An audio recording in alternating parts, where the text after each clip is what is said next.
Elections 2019. We'll be bringing you the debate from President, and we'll also be recapping on the previous debates so that you're ready with all the information you'll need before voting between Monday the 4th and Friday the 8th. I'm Matthew Hudson, and I'm joined by... I'm Lucy Millington. And we're going to be kind of telling you all you need to know about the debates. So you've got a list of kind of some of the debates and candidates. So do you want to kind of remind us what we had yesterday? So yesterday we had the VP Postgraduate and VP Academic Experience debates. So we had Amalade and Emma on the welfare debate, and we had Sean and Victoria on the academic experience debate. On Tuesday we had the welfare and student engagement debates. So we had Adam and KG, Emily and Kirby in the student engagement debate, and on the postgraduate experience debate we had Floris, Lauren and Valeria.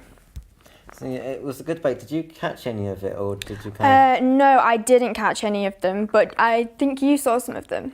I moderated the one yesterday, so I had front row seats, quite literally, because I was sat where you were, because the candidates were all crammed up on the sofa. Oh, great, okay. So I got to get quite close to them. Mm-hmm. And, I mean, one thing I'll say about the present crop we've got this year is, having interviewed them and met with them and met them and meet the candidates, is this year's lot are a really friendly bunch. From the ones I've met yesterday, they're really easy to talk to. We were just kind of, before we came in to do the interviews, we had to kind of wait outside while things were set up. So I was just stood there chatting to them. Yeah. They're all really nice, really friendly. I think that's a really important thing as well, especially when you're going to be involved in the uni and speaking to all the students. You have to be really friendly and approachable. So that's really encouraging to hear that everybody there was really encouraging. Was there anyone in particular who you found was like particularly friendly or helpful, or were they all just sort of like a great bunch of people? I liked them all for different reasons, because there were various points when, because I was moderating, I was trying to come up with questions that would kind of throw them and weren't what they were expecting. And so when you were kind of asking these questions, it was trying to see also how they'd respond. And it was things like when I asked one of the questions and I tried to catch Sean and Victoria out, and I asked it and Sean did a kind of smirk of "you've got me there," and I thought, this is one of my highlights, because I know I've done it well, because he smirked. So I've got him on the ropes, and that's something that really stood out to me. But it was just interesting kind of talking to them and hearing their different views, because a lot of them, they have issues that we don't clock, because a lot of them in both the issues were actually talking about study spaces. Yeah. And I just go to the library and the SMC. Yeah. So that's not something that like you immediately thought of as being an issue, but they'd highlighted that. That's really interesting. Did you find anything in the academic experience debates that, like, did anything jump out to you as being particularly interesting in them? Well, one thing I found interesting was that because of the way Kent Uni have done the elections this year, they can only have 6 policies on their manifesto. And when I was actually talking to them, you kind of got the sense that they had a lot more than 6 policies. Yeah. So it's quite interesting to kind of hear them develop about the kind of other policies they have and the other things that they wanted to actually talk about. And so it was interesting getting them to kind of unlock it and talk about it, because the area we actually delved into was ILPs, because neither of them mentioned it, and it was clear that they wanted to, but they didn't have the capacity to. So it was really interesting to actually hear what their policy was, because otherwise we wouldn't have heard it. Yeah, definitely. I think that's quite encouraging as well, that they obviously had more to say than what they could have on the posters, because it means they're all clearly really engaged in the union and with the students as well, because they want to say more, but they can't because there isn't enough. So I think that's really encouraging, because they have lots of ideas, which, like, obviously as a student, like, that's really positive. With the postgraduate and the welfare, was there anything there that jumped out to you? Well, postgraduate was yesterday, which we kind of commented on with these study spaces, and then welfare was Tuesday. And I think that stood out because it was in Medway and the candidates weren't from there. And it's always nice to see when the candidates are actually prepared to put in that little bit extra to actually travel to it. Yeah. So that's kind of nice to see. But one of them was an incumbent, so she already has to do work there already. Oh, okay. And she's just running for the same role again, because unlike what's happened with 2 of the roles, which are new creations, there's some which are just either a reimagining or just the same role again. Continue, Which means that they then they've got incumbents and they've got less of that kind of interest, whereas the new roles, they don't have the incumbents, so they've kind of not got that same element. So when they are prepared to put in that little bit extra, like student engagement work when they went to Medway, because it's a new role, they're prepared to travel for this new role. So that's a really good highlight. Yeah, that is really interesting. Like particularly because Medway, like I personally live on the Canterbury campus and I don't travel over to the Medway campus at all. So it's really good that with the new roles, people are really determined to, you know, go out there and travel to the other campuses, like in Kent, and ensure that they, you know, they're getting votes and they're involving themselves with everybody, not just the main campus. I think that's really. Well, Kent Union have said this year, as one of their 6 policies, there has to be a Medway-focused policy. Yeah. So every single candidate, regardless of where they're from, has a Medway-focused policy. Yeah. So when you see the debate later today and you actually engage with what they're saying, you'll see that everyone will have at least one thing relating to Medway. Some will have more because they've got a better connection. Yeah. But they have to have at least one policy. And I think that's great because it's involving the campus in a way that they previously haven't had. Yeah, that's great, especially because obviously, you know, it's for the union. The union covers everybody. So the fact that they need to have at least one policy for a smaller campus that's a really encouraging sort of step forward, I suppose, for the union. So yeah, I think that's a really positive step forward. Yeah, it's great to kind of see that they have got that Medway bit, and soon we'll be bringing you a video which will actually outline some of the manifesto points, and you might even get it in, because we've got the president debate coming up, and one of the candidates is from Medway, so they've got a real bias when it comes to Medway policy. I mean, we'll go into more detail later when we once you've actually seen some outline of their views, just so you have some idea what we're responding to. But they've got quite a few points for Medway, which is really nice to see, because Medway candidates, we've had a few in various years, because you're first just... Yeah, I was going to say, like, obviously this is my first, like, sort of presidential sort of insight, if you like. So I was going to ask you, like, in previous years, has there been a particular focus on Medway, or has it been like a big focus on Canterbury? Is that the reason why they sort of brought in the rule that there needs to be a point for Medway? There's been more focus in Medway as years have gone on. There have been Medway candidates, but they've struggled to do well. Right. In 2016, Yo-Yo launched his campaign in Medway, and he finished in Medway. He came second for president. So you've got that kind of thing of, he did stuff with Medway. In 2017, one of the CQTs, the CQT for president, was broadcast from Medway. Okay. So it's kind of...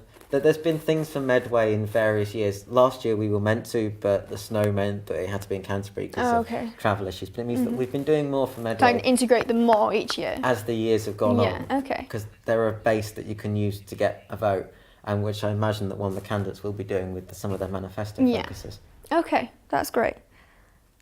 Which you will hopefully be showing you very soon, when you can actually see what they'll be talking about and kind of giving you an idea of what their points are, and then we'll give you some analysis after, which should hopefully give some clarity as to their points. Hope you enjoy.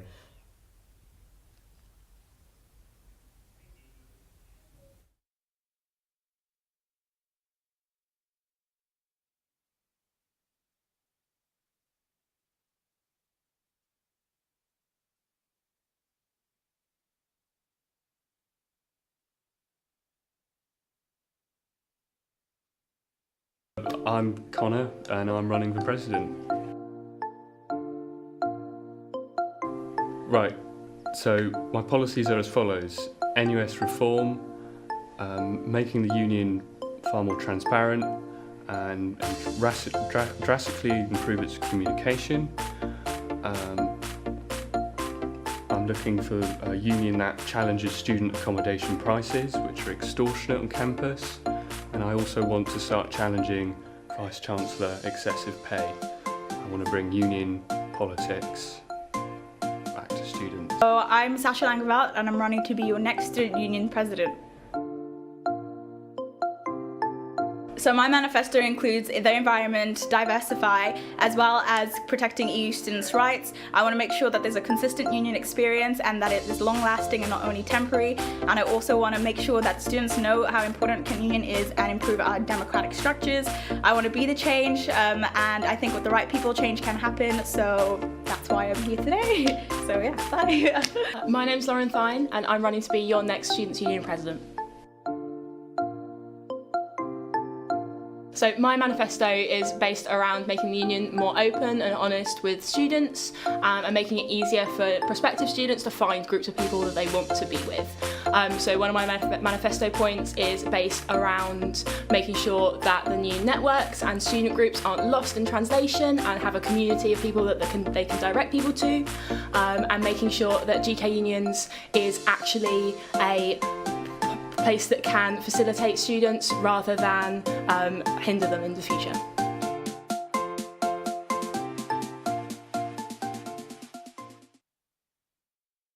Kind of brief overview of their manifesto points with a kind of fun, quirky video, which I actually quite enjoyed watching. But Lucy, what did you make of their manifesto points? Because you've now just had a very brief overview. Yeah, I thought they were quite interesting. I think that each of them sort of had maybe like a main theme that they seemed to focus on, or something that they had more points on. So I thought Connor kind of focused on like the financial side of the uni and the union and how we can like better spend the money, whereas Lauren focused on like the Medway, because she's from the Medway campus, so she kind of has more of a background, she has more to say about that.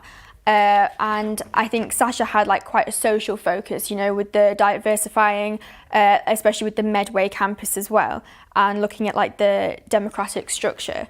So yeah, they each seem to have like a main focus, which is what I took away from the manifestos.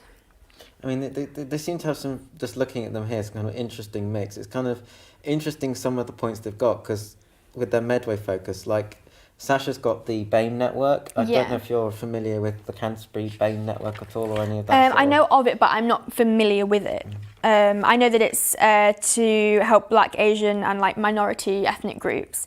But I'm not part of that, so I haven't really had experience with that. But I think it's a good thing, obviously, that it's being implemented. And the idea she wants to implement it into Medway as well, which is really like bringing the sort of the two campuses together in that way. And then I think Lauren's got the one on clarity over the GKU Kent Union situation, which, to be honest, I'm quite glad of as a policy, because I do not understand it, and I've been going to Medway for years. Because in Medway they have Kent Union, and they have, I'm going to have to use both hands, aren't I? They have the Greenwich Students' Union and they have Kent Union, and each elect various sabbatical roles, some of which overlap, like president. And it's very confusing as to if you've got a president from Greenwich and you've got a president from Kent and they're in the same union. Yeah. Which one's the president of the president? Yeah, that is confusing, and I guess obviously because it's from two different places as well. It sort of seems like perhaps like that's sort of a separate thing to Kent. So I understand where she's coming from in that sense. Yeah, it's quite interesting because I didn't realise that was sort of like an issue until I read her manifesto. And then the one that Connor had that related to Medway mentioned the depend and the price of beer. So yes. Very different angle to that. Yeah, that is two different, very different angles. I didn't realise the price of beer was an issue on that sort of level as well, but I suppose, you know, obviously in the debate he'll talk more about that and explain kind of like why that is like a main issue for him and for students in general. Well, I think students quite like a little drink, don't they? I mean, yeah. Moderately, of course. We're not endorsing drinking culture. But, I mean, like, did you ever do the Campus by Night crawl? Campus by Night tour they do in Freshers Week? Yeah, I did. Yeah, we did like a bar crawl. Yeah, I remember that. It's Campus by Night, it's not a bar crawl. Oh, then no. I did a bar crawl of a campus, but no, I didn't do no. No, but bar crawl endorses drinking culture. It's a Campus by Night tour. Okay, of course, that is. Via the various pubs, because of course otherwise you'd be endorsing drinking culture, which would be bad. And that is wrong. That would be bad. Of course. It's just Campus by Night, but by bars rather than by anything else. Okay. Because students don't want to see the cathedral, do they? Yeah, that's, nah. We want to go to the bars. But, I mean, there's also some kind of other interesting bits they've got here. I mean, the environment, I'd say, is an interesting one. And then they've got the kind of the issues that stem into the politics, because you've got their take on whether or not you should have kind of platform speakers. Yeah. And whether or not certain speakers should be allowed to speak. And whether or not the SABs should actually be able to comment on national issues. And I wonder if you had an opinion on either of those. I think it's important that we allow people to talk about national issues, because obviously while you have to have the sense of objectivity, I think it's also important to engage in what's happening nationally and to be aware and to have your own opinion of what's going on as well. And I guess the idea of like platforming, that's very controversial, whether you should, whether you shouldn't. I guess it depends on, whether you would allow someone who you think might potentially offend to have the freedom of speech. But I think it's I think it's kind of dependent perhaps on the person and on the event itself and who's going to watch it. But I think it is quite an interesting point to bring up, quite a controversial point to bring up. So I'm looking forward to seeing how that will play out in the debate. I think that'll be very interesting. Well, it should theoretically divide the candidates, because we know that Connor has been much more against the no platforming stance that Kent Union has, whereas Sasha and Lauren have been more for it. And it should also be interesting because I think he's either got or is in the process of getting endorsements and support from societies like Liberty Union, which actually invited a lot of the controversial speakers we've had recently. So the fact that he's got those connections to those sorts of societies means that he clearly, his stance on it is very clear. Yes. Whereas if you look at Sasha, while she wasn't the SAB that was in Antifa, she had tried to connect with people in Antifa, and Antifa is the anti-fascist group at the University of Kent, is Kent Union, and one of the SABs, Omalade, was in Antifa, and they were actually critical of one of the people coming to speak and were trying to cause tensions between the people going to speak and themselves to try and see if they could kind of cause some tension and highlight why these speakers were bad. So that kind of issue there, it's at the heart of Kent Union, and it's very relevant. They've had a few kind of issues on it, and Inquirer broke a few good stories on it with the Liberty Union and with Antifa and with all of that, and they've done some really good investigative journalism, and I think you can actually find it online. So after the debates, if you have a bit of free time, if you check out Alejandra's article on it, it's really interesting. Okay, yeah. Was there anything else that sort of jumped out at you as like possibly controversial or an interesting point in the debate? I think it's interesting how they a lot of them kind of focus on openness and making it more interactive. So you've kind of got the element of Sasha wants a better democratic structure. Connor wants Kent Union's transparency and communication needs radically improving. So both of them are trying to open it up more. And then even Lauren, she talks about creating communities that incorporate student-run groups in the new network. She's talking about engaging more and kind of giving people the opportunity to feed back with opinions more. So all three of them have got things that they've basically gone, there isn't enough engagement. We need to take it more to the union members and we need to engage them more. I mean, I don't know if you felt as a first year that you've been engaged with or not. I feel like because I did get involved with societies and things like that, I had a certain level of engagement, but I think there could be a push for even more to get first years involved with like getting involved with like the local politics, like the presidential election, and getting involved with like the student media and that sort of thing. I think there could be more of a push, which is quite interesting. I think I agree with that. I think it'd be interesting to see who's going to sort of do what in order to help that push forward. Because there's various different bits of engagement they have to do. But Aaron Thompson, he's done a lot for engagement, and we're actually going to have a video from him now where he's going to be outlining about what he does and what his role involves. So I hope you enjoy.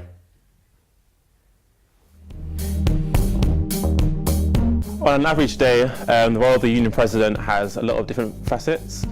So to some extent I talk to students, to some extent I'm also the chair of the board, so I might have to talk about governance and talk about our committees within the union, and also do things like board effectiveness as well.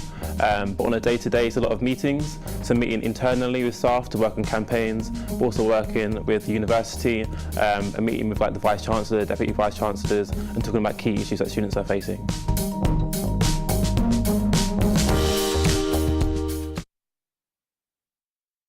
What his daily activities involve, and it's interesting the sheer amount of work they have to do, isn't it? Yeah, they do. They put in a lot of hours. There's a lot of meetings. There's a lot of meeting, obviously, with students. So it's a big task to undertake.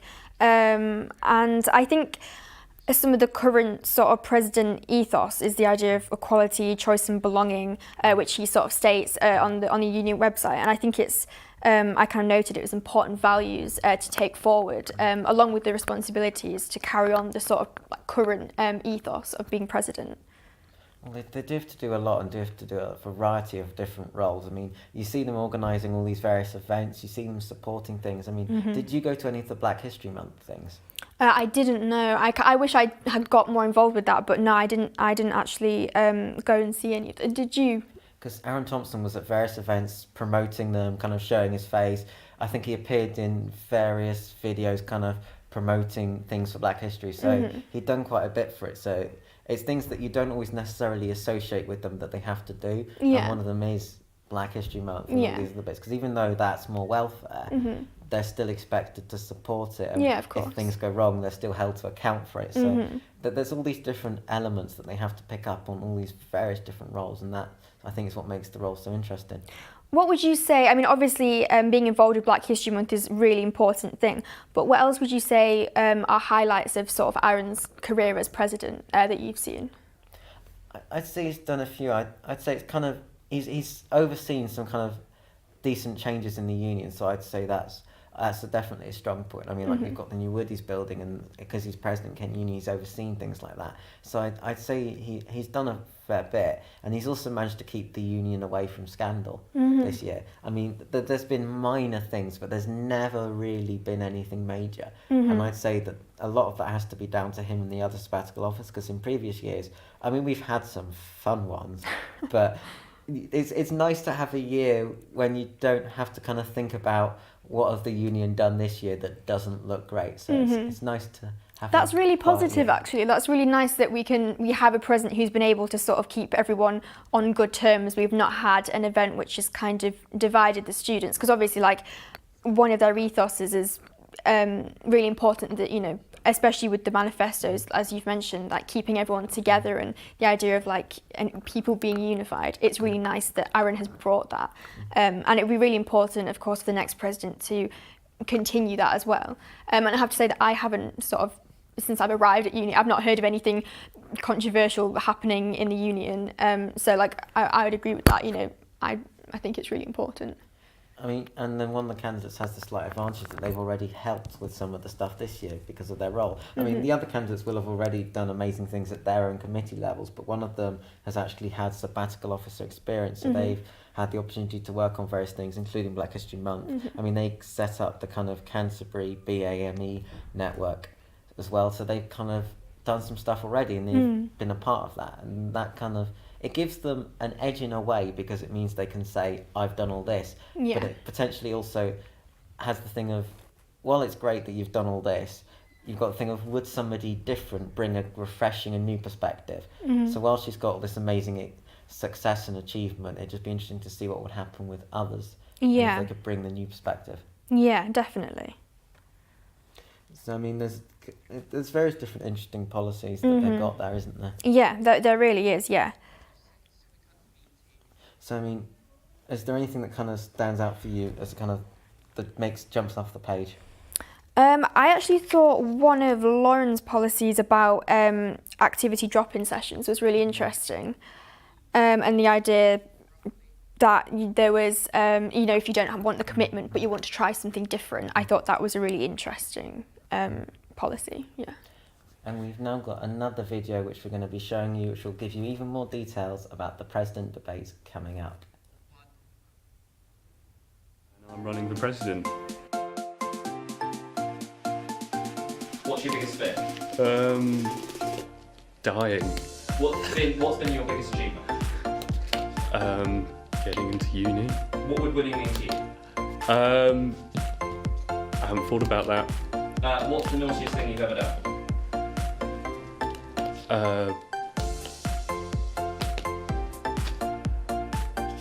I'm a law-abiding citizen. I've never done anything naughty.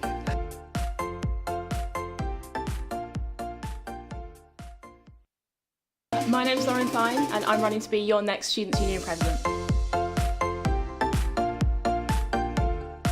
What's your biggest fear? Spiders? What's been your biggest achievement? Probably becoming president of a sports team. What would winning mean to you? It would mean representing students on a bigger level, and which is something that I really like doing. And what's the naughtiest thing you've ever done? I don't know. Going to venue too many times.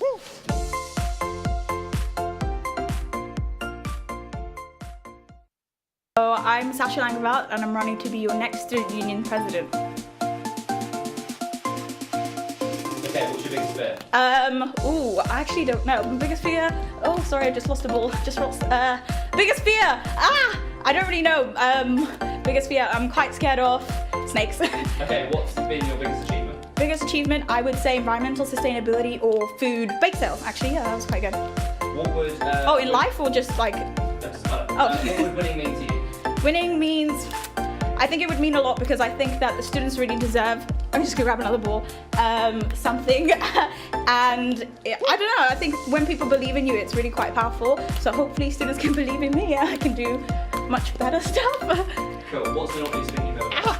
Oh, naughtiest. One time it wasn't really an accident. I took a picture in a mock paper, which I didn't cheat in, by the way. Anyways, one of the girls that really hated me in school told the school that I cheated, which I didn't, and then I got 2 weeks off punishment. I had to resit my mock paper, which I got an A in the end, so got more revision done. That's basically it.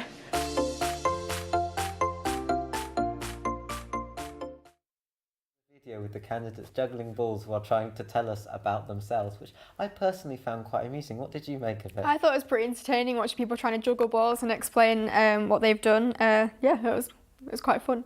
It was less formal. So shock revelations. It turns out Sasha may or may not be a cheat. Yeah, that was a pretty controversial point. I didn't think she was gonna say that when she was running for president, but yeah, that was pretty cheeky. Well, she can't cheat this one. No, she can't. She might be able to take pictures of a mock paper, but you can't really take pictures of it in the same way. It's like you can take pictures of your campaigning, but it doesn't really help you much. No, she's got to win the people over. She's got to do it legitimately. She can't just cheat like she does with the mock papers. That's slanderous. Sorry, Sasha, you don't cheat. You said you didn't cheat. You don't cheat. Nothing has been proved. I didn't say you cheated. Don't sue me. So can you juggle? No, I can't. I've tried. I've mimed juggling in drama, but I can't actually juggle. You've mimed juggling in drama. It's just like when you pretend to be a tree. It's just kind of like getting in the character. Yeah, okay. It's a legitimate exercise, okay, is pretending to juggle. But yeah, I can't actually do it in real life. I tried once with some oranges, but I dropped them on the floor. Right, there's a technique, because my mum taught me this, because I was terrible at things. So if you've got 3 balls, you put one in the front, one in the back, and one there. Okay. So say you throw the top front one, then you pass the one from right hand to front, then you throw the back one, catch that, and pass that, and keep going. So as you throw front, you pass and catch to front, and then you throw back, and then you pass and catch and throw, and it looks a bit like you're juggling. It looks a bit like you're juggling, but you're not actually juggling. You only ever have one ball in the air at one point, because you keep going front, back, front, back, Is front, this back. more cheating that I'm hearing about? Yeah, if you go front, back, front, back, front, back, it looks like the balls are changing around, so it looks like you're juggling. Okay. And because you're passing with the right hand, or because I throw with my left, that's why I do it that way. So you put the one where you're throwing with, you have 2 balls in that hand, and then you have 1 ball in the other hand. Because you can just use that to kind of pass them across to make it easier. And that's kind of a way to cheat and look like you're juggling. But you can't really. I might try that. You can't really do it with 2 balls in each hand, because then your hands are a bit full to kind of pass the balls around. I'm gonna attempt that. I bought some tangerines yesterday, so I'm gonna get back to practicing. See, tangerines work, but I want to see what happens if you tried eggs that hadn't been boiled. Eggs that haven't been boiled? How did that end? No, I want to see if you try it. Oh, I thought you said that you'd done it. No, I haven't tried it. I can't juggle that well. Oh, I think if I tried that, there would be mess and an angry cleaner. Well, it's pancake day on Tuesday, so if you have a really big pan, you can do it above and then have them cracked ready. I don't have a kitchen, though. You don't have a kitchen? We have a kitchenette. What's the difference between a kitchenette and a kitchen? So, like, a kitchenette basically has a fridge and a sink and some cupboards and a microwave and a kettle, and that's it. We have some pancakes in the fridge, though, like ready-made ones that go in the microwave. So you're sus. So we're ready. We're ready for pancake day. Because you got them ready for the microwave, it means that you can vote in the elections, because you won't be busy stressing about making pancakes, because you have them ready-made. Exactly. So you're thinking ahead. It's like you've got the whole of Tuesday to vote for elections, because you're not making pancakes. Because I'm not stressing about my pancakes, exactly. So, yeah, back to the manifestos. What did you think about... kind of like, so I thought it was interesting that Sasha had the EU students' rights and protecting them. What do we think about that? Is that a comment on Brexit, or is that... That is a comment on Brexit, and it's interesting because a lot of people have criticised members of the sabbatical team in this year and in previous years for expressing political views outside of their remit, and that's something that Connor's criticised them for, and that's something that I 2 years ago pulled the sabbatical team up. It was a different sabbatical team because they did an open hands, open borders thing where they did handprints to say they were opposed to Trump's border policy. However, that's a bias. because they're okay, criticising okay. the policy. And this is something that some of the sabbatical officers this year have also done, is they've campaigned against Brexit. They've been involved in People's Votes campaigns, Okay. and this includes Aaron Thompson. And the idea is then you're not being impartial. So Kent Union is almost developing a policy on Brexit. Okay, so that's potentially quite a controversial thing to start doing. Well, the issue is when you elect somebody to any of the sabbatical roles, are you electing them for their policy on Brexit, or are you electing them because they said they provide more study space? Okay, so do you think that would be an issue that will be brought up in the debate? Will that be like a topic that they'll probably talk about? I think that there is a high chance that it will be brought up, because I know from connections that various people that are bothered by these sorts of issues are planning on attending the debate Okay. to ask questions. I know that Okay. Kent Labour, Kent Conservatives and Liberty Union are all planning on attending. Okay. And they're all planning on pulling up the candidates on this issue. And I know Okay. that Connor is also critical of the union for doing this. So I think there is a high chance, if there are questions from the audience, it will most definitely get raised, That'll because be there are a brought lot up. of people in that audience that want it addressed and have a strong opinion on it. Okay. So I think it would be hard to avoid it if they do questions from the audience. And do they normally do questions from the audience, or is that like... They sometimes do. It depends Okay. on how many questions they've got. If they've got a lot of questions coming in from social media, they may choose those instead, because if they've got good questions coming in that way. And that is true. If you want to submit your questions, if you comment below on the stream, you can do it now or you can do it later when you're actually watching the debates. If you comment below the questions you've got, we've got people working behind the scenes who will take your questions and they'll pass them on to the moderator, and the moderator will then ask them. So any questions you have up to any of the candidates at any point this evening, if you comment below, who knows, they could be asked to the moderator. So it's a great way to get your voice heard. Okay, that's really good. That's really... people can ask their questions. I think that's really interesting. What are the sort of like main... so that's like a question that will be sort of like... there's a high chance that will be brought up. Do you think there'll be another sort of topic or particular like point in a manifesto will be brought up? I think that if Connor raises his NUS point, that could trigger an interesting debate, because we had that debate at the president elections 2 years ago, and considering that the NUS is struggling financially, and the benefit of the NUS used to be they gave you really great student discounts, but they're now not the only people providing that. So I think that when he mentions the NUS, most people in this position running for these roles will have an opinion. So even though they haven't covered it, because it's quite a controversial issue and they don't really want to go too near it, they will have a policy on the NUS. Okay. So that's something that you kind of got to think about. So they will have something they want to say about the NUS. Okay. But I mean, it's very hard to tell how it will go, because it's very much up to the moderator, the nature of the questions, which questions they choose to ask, how that kind of stems the debate, and where their points of conflict are. Yeah. So we'll have to just wait and see, and hopefully then you'll get the chance to see what sort of things they go and what sort of issues they pick up on.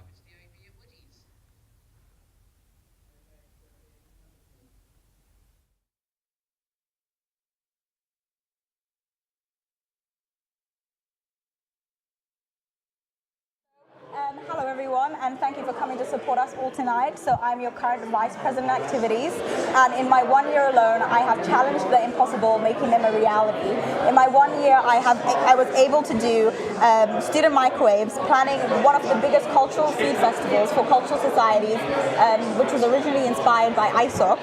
I have also launched the Black, Asian, Minority Ethnic Student Network with the BME officers KG and Davino, which will be in Canterbury. I have also done the Kent Union Environmental Strategic Plan, which was taken to board this morning, which we have some interesting updates because it went through, well, parts of it anyways. And I have also lobbied the university for water fountains and pushed the union for bake sales. So I want to be your Students' Union president, because I am an example of how, with change, with the right people, change can happen. It might not be easy, but that's why I want to be president. Okay, so can we go to Lauren now? So hi, my name's Lauren. I'm also running to be your next union union president. I'm a current third year studying event and experience management in Medway. Like many other students at this uni, I've sometimes felt unrepresented by our union, and I really want to make steps to change that. We need a sabbatical team that fully represents students and all of their beliefs and activities and sports teams and everything that comes with being a student. I think that my vast experience can give them that in buckets, basically. I'm currently the president of Kent Knights Ice Hockey. I'm also the vice chair of the Team Kent Executive. I'm also the president of Students at Medway, and so many other things that it's actually crazy. I've worked as student staff before, so I know the different aspects of a union, and if that's not enough experience, I don't know what is. I'm committed to making change in the union for students and making real lasting things happen. My manifesto is about staying honest, keeping students in the know, making the union a lot more relevant. Okay, thank you, Lauren. Okay, now we're going to go up to Connor. Hello. Last year in the it's very noisy in here. Is it possible to? Yeah, no, it's fine. They can hear you. Okay, all right. So last year, the Times newspaper headline was reporting on Kent Union's costume ban, and this said two things about our union. One, we can get coverage nationally, and secondly, we can get coverage for the wrong reasons. So this proposes a question. What do we want Kent Union to be viewed as?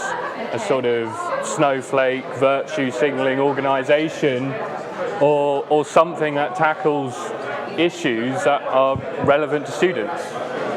Issues like campus accommodation prices or the NSS grad survey. Okay, thank you, Connor. Thank you for that. Sorry, I had to wrap you up.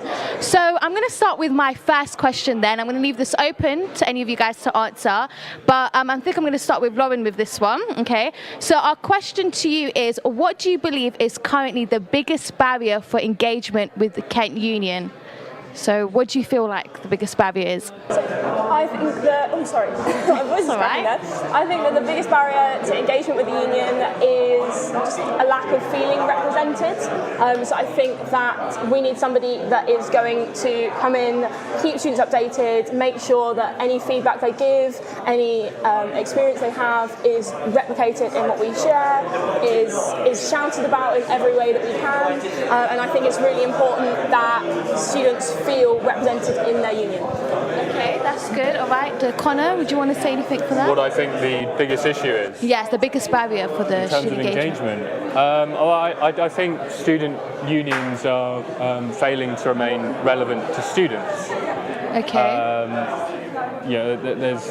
There's various reasons, but. Could you mention maybe one of those?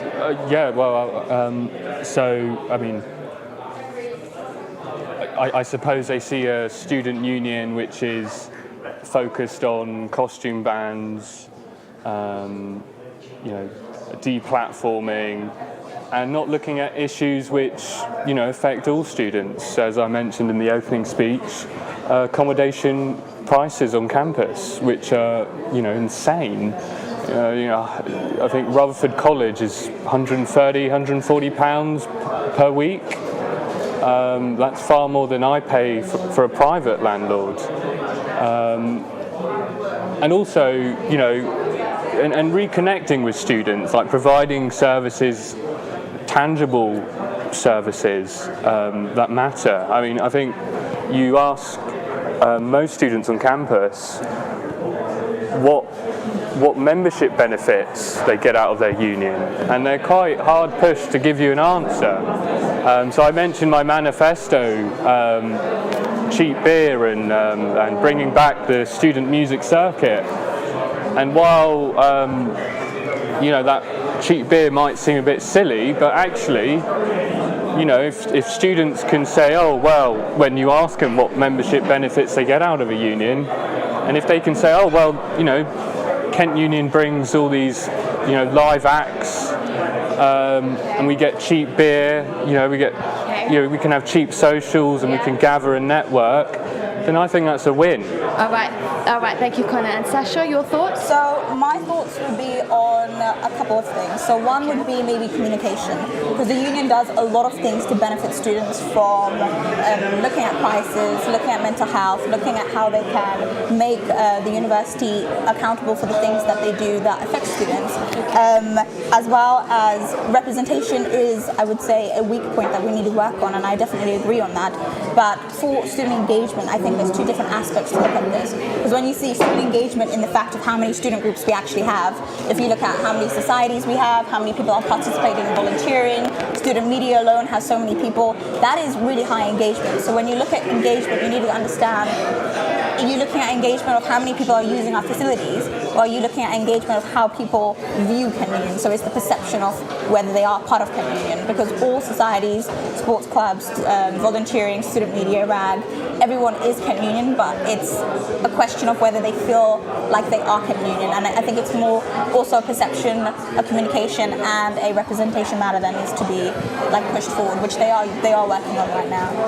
Okay, all right. Thank you guys for your statements. We're actually going to go to a VT clip now. So just take a look at this, and then we'll be right back.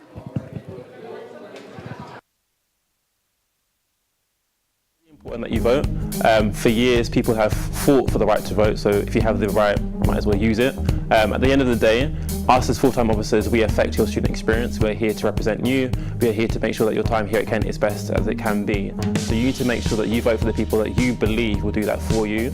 Vote for the people who you think will represent you and represent your interests, and ensure that you get the student experience that you want and that you deserve. So please go out, vote, and make your voice heard.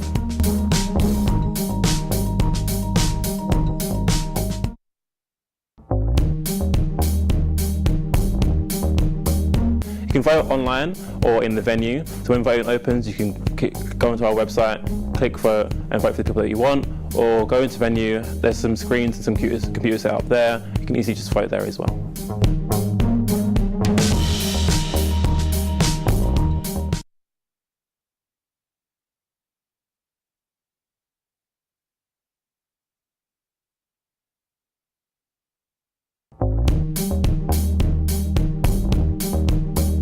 Candidates, election time is always stressful. It's always a lot of work, long nights, long days, but stay in there, don't give up. It'll be worth it in the end. And even if you don't win, the experience is amazing. So give your best and do your best for students.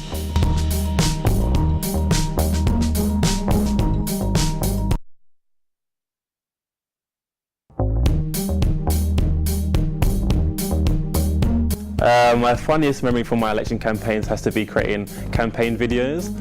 Sometimes these videos can be a bit wacky, a bit silly.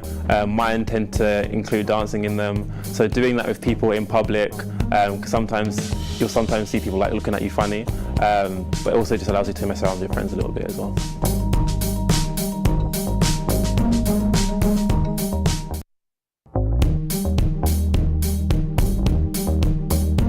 First thing I did, obviously you're in the venue celebrating with your friends, you go through the interviews and stuff, but I think the first thing I did was tell my parents, because they were very proud of me. They were watching it live when it was on, and it was just great to kind of tell them that I did it, and it was my time, I guess.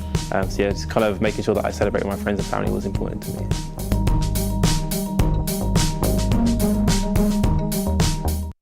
I'm Connor, and I'm running for president.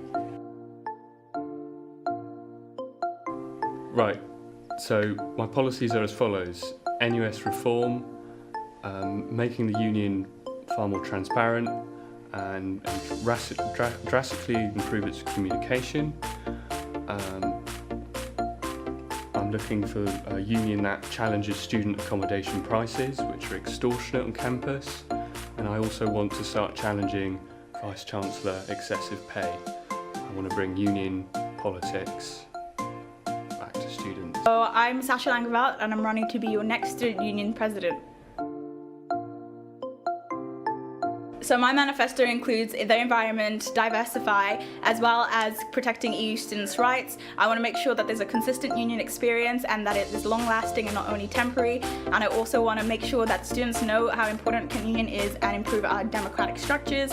I want to be the change, and I think with the right people, change can happen. So that's why I'm here today. So yeah, bye.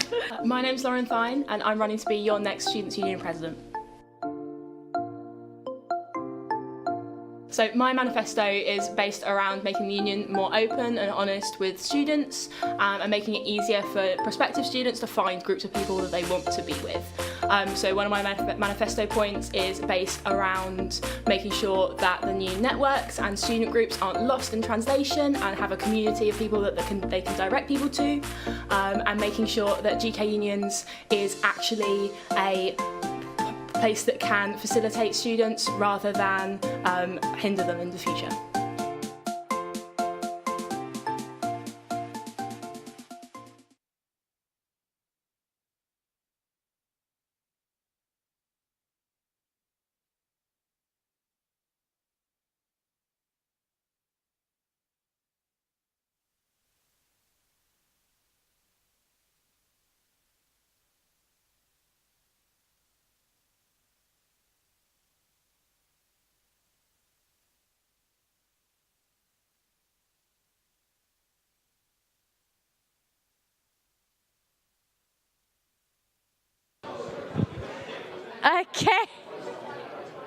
Okay, guys, I just wanted to apologize because there's a few technical difficulties going on. So apologies for that, but we will continue on. So my next question to ask you, so obviously you guys are all running for a leadership role. So I actually want to ask you, what is your leadership strategy? So do you have a way that you're going to govern, or do you have a method, a tactic? So Sasha, do you want to go first on this one? Yeah, well, leadership, I think, it works in two ways. So one, you also have to lead a group, but at the same time, you have to put your group first. So whenever I think about like a sabbatical role or leadership, this job is way above myself as an individual. So it's nothing to do, you can't be selfish. You have to put the needs of others first. And it's very hard when you have to consider things that, because you have to represent everybody, regardless of your own like personal views. So leadership is about making sure that everybody is represented, everybody feels like they can be included, and everybody has a way that they can use their voice to be heard. So for like leadership for me is I always try and push people to be the best that they can, because I always want to be like, if you want to change something, you have to go out and do it. So for me personally, if I want to change something, I make sure that it's in my life, it's in whatever that I do. So I encourage people to do the same for themselves. So I think it's more about enabling other people to believe in themselves and push themselves forward. It can even work better in a team. But yeah, leadership I think is quite powerful when it's used right. It could be really dangerous when it's used wrong. But yeah, it's a beautiful thing. I like it. Yeah. Okay, thank you, Sasha. So Lauren? So in terms of like leadership strategies that I might have, I tend to lead front whenever I'm doing anything. So anything that I'm asking anyone else to do, my thing is I always do it as well. So anything, just lead by example basically. And I think that's probably really important with the union, making sure you're doing things that you're actually wanting people to carry out as well. And I think you have to be a kind of leader of the people in that kind of sense, and making sure that someone's not going to want to listen to you if you're not actually carrying out the actions that you're asking them to do. So I think in terms of myself running for president, I've been in almost every area of the union and university life, and I think that definitely does mean that I have been there, have done that, and that's kind of my leadership strategy, to convey that to a lot of people. Okay, thank you. Connor? Yeah, well, I agree with Lauren, and I can't quite hear Sasha, but I agreed with what I could hear. It sounds right. I mean, one of the problems we're facing in British politics is our Prime Minister's becoming far more presidential. And I mean, I find the sort of notion of a first among equals quite attractive. So I'd like to, work collectively and with consent with those who my fellow. Okay. All right, thank you guys.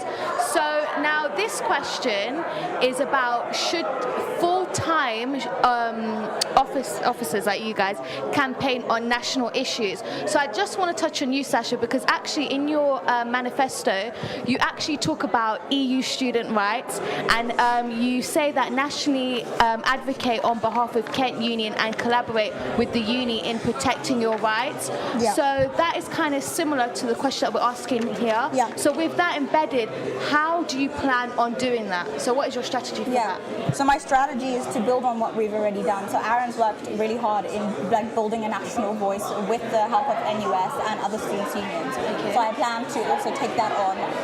Being a sabbatical for 1 year or reoccurring sabbatical officer, you make links with a lot of students' unions. It's easier to connect and make your voice heard on a louder level. So I'll reach out to loads of different student unions that I've already been in contact with already. The same with NUS, and hopefully push for a national voice, because I think it's quite important. Erasmus or Brexit is going to affect Erasmus students. It's going to affect the experience on campus, and like similarly to international students, Erasmus students and European students enrich the culture that we have at the university, and their rights should be protected, and it should be a high on the agenda to get their voice heard as well. And you definitely feel like that's a president's role. I think it's the president's role, but any of the sabbatical officers, if they feel like they need to be heard nationally, can get that national voice. So for example, on Omalade's manifesto, I think she's working on reaching out and tackling gambling addictions, and that's something that many student unions face. I was at Bath Students' Union the other day talking to one of the sabbatical officers there, and I was reading the newspaper, and it was in there as well. So it's really up to the sabbatical officer. This is why we're in leadership roles, is to gain the national voice that we can. Okay, thank you, Sasha. Lauren, what are your views on national issues? Obviously, I think that we should be getting involved in national issues to some extent. Yeah. There's things that you can, and obviously you're not going to have any influence on. So there's that kind of contrast between the two there. Okay. I think, as Sasha said, issues such as student gambling is something that we can definitely get involved with and definitely promote, and obviously not promote, but promote. Yeah, exactly. You know what I mean. But in terms of big student issues, big wider issues in the UK at the moment, some of the things I'm not sure how much of an impact we will have. In terms of, at the moment there's Brexit negotiations, and as much as we can campaign for people's vote, which I supported by the way, as much as we can campaign for that in a union sense, we don't have a seat in Parliament at the end of the day. So I think we need to pick and choose what things we do campaign for, and I think we need to pick things that are a lot more relevant for students rather than picking things that potentially we might not have any say in. Okay, thank you. So Connor, your views on national issues? I mean, if we're going to be campaigning on national issues, we need a national student body. And the current national student body we have is the National Union of Students. But quite frankly, the NUS isn't in a good position at the moment. So I think before we start talking about what national issues to discuss or to look into, we first need to reform the National Union of Students, which is on the brink of financial collapse. I think if and when we reform the NUS and save it, I'd like to see sort of relevant national issues. I'm not keen on the idea of campaigning on a second referendum. I talk to a lot of right-wing students, I talk to a lot of left-wing students, and they all tell me that they don't want their student unions campaigning on that issue. They want them campaigning on student issues. And, for sake of example, there's quite two key issues out there. Prescription costs for students. Okay. I find it an outrage that students have to pay at all for prescriptions. They're in full-time education. A lot of students struggle financially. That's something I want to see the NUS lobbying government about. And another example would be, TV license. Again, that's quite a substantial amount of money, and I'd like to see that halved or reduced or cut. Okay, thank you. Sasha, did you have any thoughts on that? A couple of thoughts, because I feel like when you say you need a campaign on student issues, Brexit is a very important student issue right now and currently. And I think, for example, how would you campaign for prescription rights with students that can't get into the country and finish off their education? So it's like when you're in leadership positions, you need to put your personal side of view. For example, Brexit, remain or leave. Right now, is anyone going to accept the no deal Brexit? That's what. So I'm a member of the Labour Party, and I see the NUS and I see my student union calling for a second referendum last year. And the Labour Party's position was, well, no, we don't want a second referendum, we want a general election. Now that we're near the cliff edge, right, but there's that conflict there, and... Okay, guys, so I'm going to have to cut you off on that question there, but thank you, guys. So my next question actually refers back to the Kent Union polls that you guys filled out. And we had an interesting result. I'm going to start with Connor on this one. So there was one issue that we talked about. The question was, which of these issues with higher education would you prioritize tackling? And Connor, you said living costs. Why would you say living costs is the most important issue in tackling? I think living costs is an important issue for most people.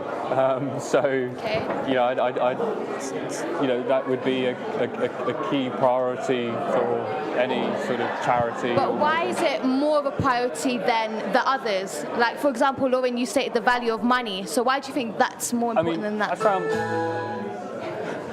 I found that was interesting, yeah. Sorry about that. Continue. Living costs, value for money. I agree with both of those objectives, and they are interchangeable. Okay. Sasha, you actually agreed with Connor. I was like, you actually agreed with Connor. So I would say living costs is so important, because when we think about living costs, we can't think about, and I say typical student, which people refer to as being like this 18-year-old, blah, blah, blah, because there's so many different students. For example, imagine a mature student that is a single parent. Their living costs, they can't, say, afford a student house because they can't live with a student in a student accommodation. Their living costs are going to be extremely expensive. So being a single parent, as well as probably getting a job and trying to do your education, that's something that's a struggle. It's going to be very important. And I think people would appreciate living costs over, say, value for money, because if I was a single parent with a child and trying to raise and doing a part-time job, I'm not going to care kind of like if I get, a flat screen TV or something else for cheaper rent. Okay, thank you. So, Lauren, you actually said value for money. So why would you disagree with Connor and Sasha? Well, firstly, I would argue that the things that I would be campaigning for wouldn't be a flat screen TV. They would be things that are related to students, and I thought that out of all the options in the poll, value for money encompassed the vast majority of them. So say living costs, say tuition fees, the price of student outlets like Woody's, like we're in now, or this SU shop. So I think that kind of encompasses a lot more things. So yes, I would make it my goal to tackle the price of accommodation. I would also make it my goal to tackle the price of the outlets on campus and SU shop. And I think that, for me, that point was a lot more encompassing and a lot more inclusive of a lot more of student issues than just living costs. All right, thank you. So we actually have a question that came in from Facebook, people that are watching the debate, and it's actually for you, Connor. So when we talked about the national issues, someone asked, you described Brexit as not being a student issue. How is this the case?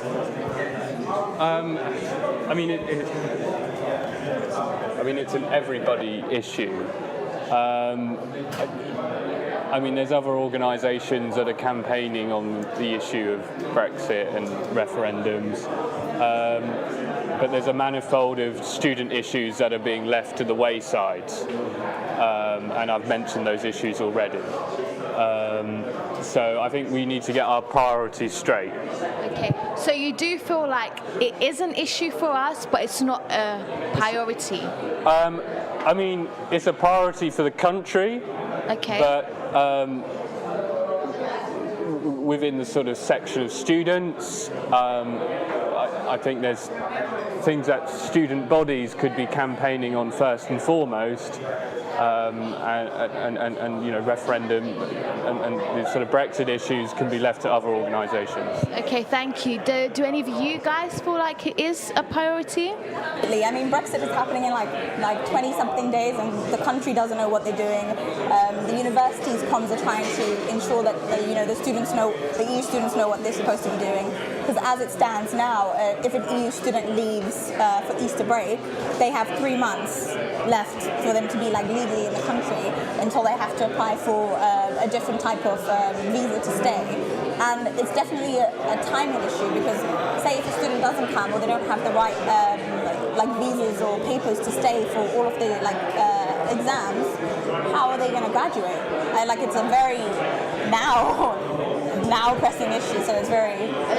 Lauren, do you agree with Sasha? I mean, kind of, because whilst I agree with Sasha that yes, it is a pressing issue, it is important for us to campaign with other different groups that are campaigning on these issues. There's so much uncertainty with Brexit. Like nobody, I don't even think the people in power at the moment know what's going to happen with Brexit. So I think to say that in 3 months everyone that's coming from Europe and other countries are going to have to apply for different types of visas and different types of this and that, I think is jumping the gun maybe a little bit, because we don't know what's going to happen, and I think that's the difficulty. I think that's what kind of trying to put across, like the difficulty about campaigning over issues like Brexit, because the country itself doesn't know what's going on with it yet, so how can we as a students' union grasp that concept? So I think that's, once we have that kind of information, yeah, I will fight for students, I will fight for everything that they need. Okay, thank you, Lauren. Okay, so now my next question has to actually do with education and welfare and the importance of that. So my question is, what mechanisms will you put in place or put forward for education and welfare? So the importance of that, and what would you do to strive for it? So Lauren, do you want to start on this one? So a couple of my manifesto points actually centre around the importance of employability and welfare as well with students. So I think it's my last 2 points in my manifesto. So I'm talking about increasing academic volunteering. So currently there's schemes like employability points and the Careers and Employability Service from the university actually doing amazing things for employability of students and making sure that their education ties into the future with their degree and with their job as well.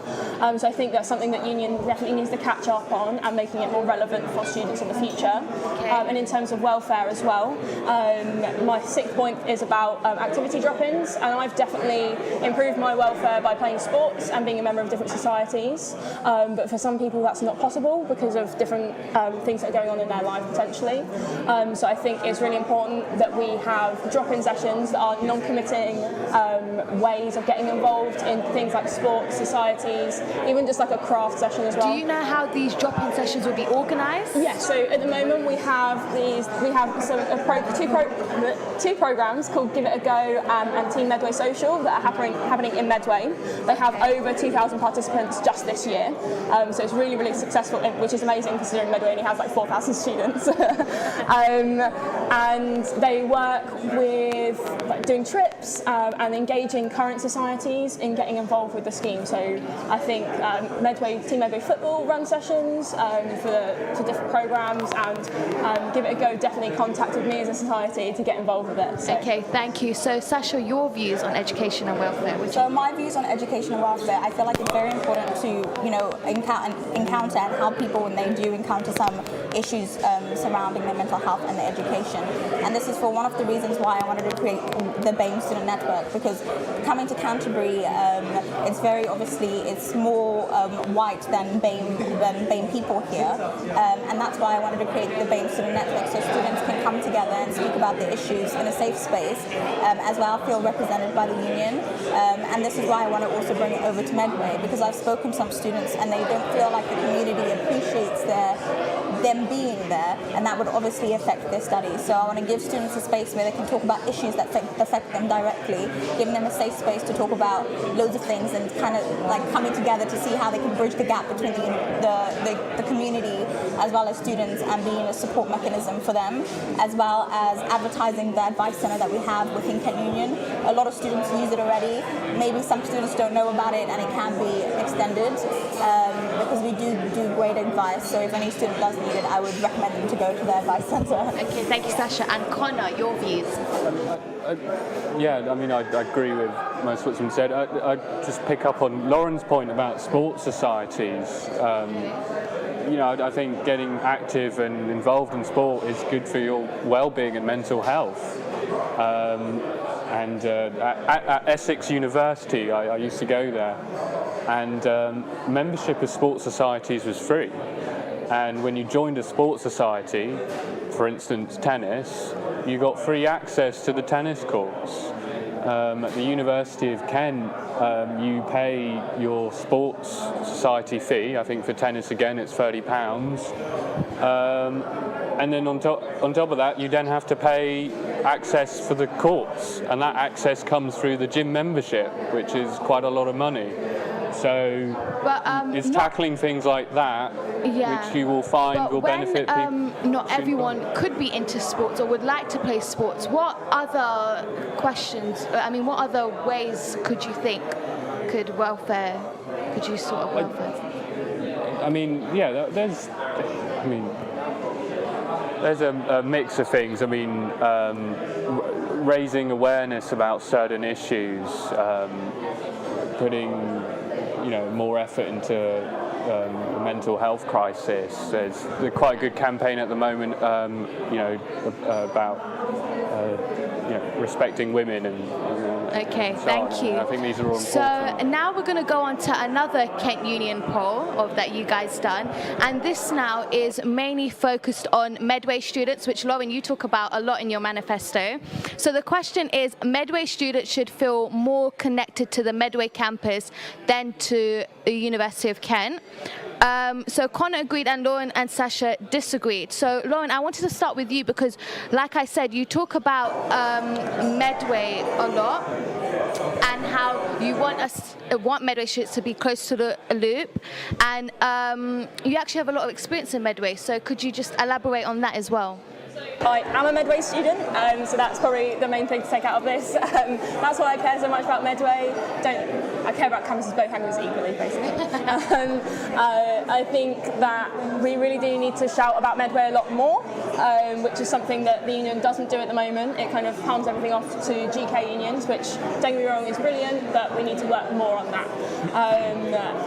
And Medway is such a nice campus. If you ever get the chance to go, do go, because it's so beautiful. Yeah, it's lovely. I've been, it's nice. And a couple of my manifesto points are based around Medway, as you said. So the campus shuttle, we need to make sure it runs even in a reduced service during non-term time hours for postgraduates who have term time when undergraduates don't, and to make everybody a lot more mobile in Medway.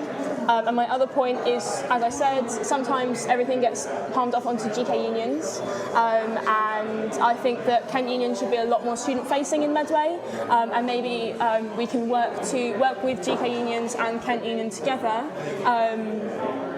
to create a happy medium, so reforming GK unions to become a student hub, which is a centre for activities in Medway, to make sure to signposting to different areas so we don't get lost. Thank you, Lauren. So you both disagreed, but Connor, you agreed. So why would you feel like we should be more connected to the the University of Kent? I mean, Lauren's from Medway, so she'll be the expert on this. But I don't know. I answered that poll question just thinking, students should feel part of the campus that they're on. And if you're on Medway campus, you should feel part of that campus. And if you're on the Canterbury campus here, that's why. Okay. So along the lines, you both are similar, as in you just want Medway students to feel more connected. Yeah, I mean, it's not like I don't want Medway to just disappear or anything like that. It's just. And Sasha, so you agree with their points as well? Yeah, I do agree with them points. I'm speaking to some Medway students. Some feel like, I think it comes into the topic of some students got the Medway campus. Some students didn't know that we had two campuses, so they just by surprise ended up in the Medway campus. Some people picked Medway because they prefer Medway because it's a beautiful campus, as Lauren already said. But I think it's giving people the choice of what they want to be connected to more. Some people love Medway because of the way that it is, and coming to Canterbury actually throws them off because it's full of people and it's like too much. Whereas some people want to be more, in touch with the Canterbury campus. And I think it's giving people the choice because right now it's either what slogan is the most catchiest that year that students are, I wouldn't say forced to kind of get behind, but they are like given no choice of whether they are either 100% Kent or Team Medway or etc. So yeah. Thank you, Sasha. So now looking at your manifesto, Connor, you actually mentioned the NUS, and you want reforms, you say, and you want to make it more accountable and active to get value for money out of the £50,000 we spend yearly. Could you just elaborate on this point and what you mean about this, and how you will, what reforms would you make? I mean, the NUS is sort of a funny topic because it's this sort of leviathan that students don't understand or care about, and it's not talked about enough, which I find odd because we do spend £50,000 a year on it, yet it's in financial trouble. And so I put it like at the top of my manifesto because we need to make an issue about the NUS. How we reform the NUS, I mean, God knows, like who knows? But I think what I do know is student unions across the country want to get value money out of the NUS, and I think there needs to be an emergency meeting with all student unions. There needs to be a conference before the NUS official conference to just go through, the problems with NUS and what we'd like to see from it. So that's okay, Sasha, what are your thoughts? Do you agree or do you disagree? And we have discussed it with other students' unions. So we did all discuss this, and we discussed many things. And NUS were there as well. So on NUS, I feel like we as a union, we do get good things out of it. It gives us connection with other student unions. It also gives our, say, executives other connections to unions, so we can compare data, we can compare issues that we're facing and seeing how we can actually make a positive situation. What I would say is right now they are trying to reform and create different structures to make sure that they are sustainable in the future. I would just say never waste a good crisis, so hopefully that they see what they've made a mistake in this year, and hopefully they can just prosper from then on. Yeah, go on. I mean, if Kent Union has been in discussions with other student unions, students want to know about it. It's not published anywhere. Yeah. And in fact, I wrote an article for Inquire in January, just asking reasonable questions like, why was the NUS deficit leaked? Why wasn't it actually announced? Why hasn't Kent Union said anything about it? What is Kent Union's response? What are Kent Union doing? And it was only after that article was published that finally, Kent Union had an official response. So, yeah, it's good you're having conversations, but I think we need to have just public before we go on to your point, Sasha, let's just see what Lauren has to feel about this. Yay! Actually, before, to throw a bit of a curveball in there, before we mentioned the NUS financial troubles on Monday at our press conference with Inquire, I was none the wiser. As a regular student, in the student community, I didn't know that NUS were in financial trouble. I hardly even knew what NUS was, to be very honest with you. So I went home, I researched it, and actually this is something that we need to tell students about. We need to let students know what is happening. If you're having conversations, then amazing, that is what needs to happen. But we need to tell students, and that's why we need to make the union a lot more relevant, and NUS reforms will come with that. And that's the problem, that's why I put it in my manifesto, because it needs to be talked about. Exactly. So Sasha, how do you feel about this? So it goes back to the the main points that I said before of how to increase engagement. So right now we have increased staff in the marketing team to work on engagement and communication with students. We have been putting on our social media, so if you do check Instagram, it was there. So I don't know if you follow us, but maybe follow us. But I agree. I definitely agree that we need to be putting out more comms to students. But this isn't an issue that we only face. It's an issue that the university faces as well, and we all accept that this is a challenge that we're trying to work on, and that's the reasons why we've increased the staff in marketing to make sure that we get the right communication to students. Okay, Connor, do you have any thoughts on what Sasha just said? I think too little has been done, and maybe too little too late. I mean, it's in massive financial problems, and if it does collapse, like I imagine student unions will have to pick up the pieces and pay off that debt. I mean, there's going to be debt collectors, and someone's got to pay up. Okay, yeah, fair enough. Okay, that was really good, guys. So my next question now, so only Sasha, you mentioned it in your manifesto, but the question is, how would you engage and support minority groups? Because even though we're a minority, they're still obviously important. And Sasha, you mentioned about the Medway BAM network to ensure interests are upheld, but how would you do that? So recently I've launched the BAME student network in Canterbury, and that was done by the part-time officers. So we did a meeting session together, and from that we'll do individual focus groups on different topics. For example, we're focusing on topics on low BAME participation in sport, because if you look at the data, we're currently looking at the data, it shows that in more expensive sports, there is a very high number of white counterparts and very low number of BAME participation, and this is a serious topic that we need to start conversating. With Medway, there's also a higher BAME population, which is a really, it's a serious problem if we're not listening to our BAME students, that don't feel a part of the community that they're in and aren't represented by the current structures, say, for example, in Medway.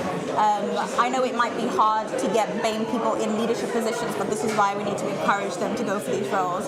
And we pushed that last year. For example, we are the first most diverse sabbatical team that's ever been, and that's why we encourage so many different students to run for leadership elections or positions, because we need to see more people of colour in leadership elections, and the only way to do that is to encourage them to go for these roles. Okay, thank you, Sasha. So Lauren and Connor, what are your thoughts on this, and do you agree with Sasha or do you disagree? Lauren, do you want to start first? I mean, 100%, we need more minority representation.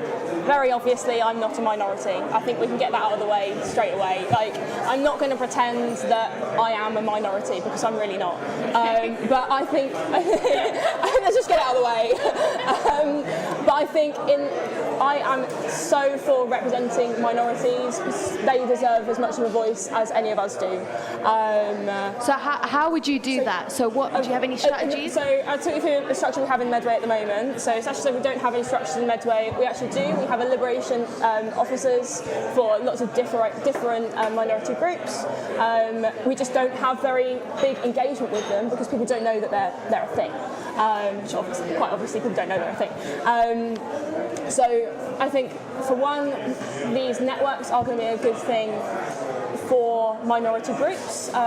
We'd need, obviously, not just in Medway, but we need more of them, not just a BME group, but a wider lot of different networks in Medway and in Canterbury to encompass all of the minorities that we do see. Okay, thank you. So Connor, your thoughts? I mean, I know a lot of societies have their BAME and liberation representation and disabled student representation.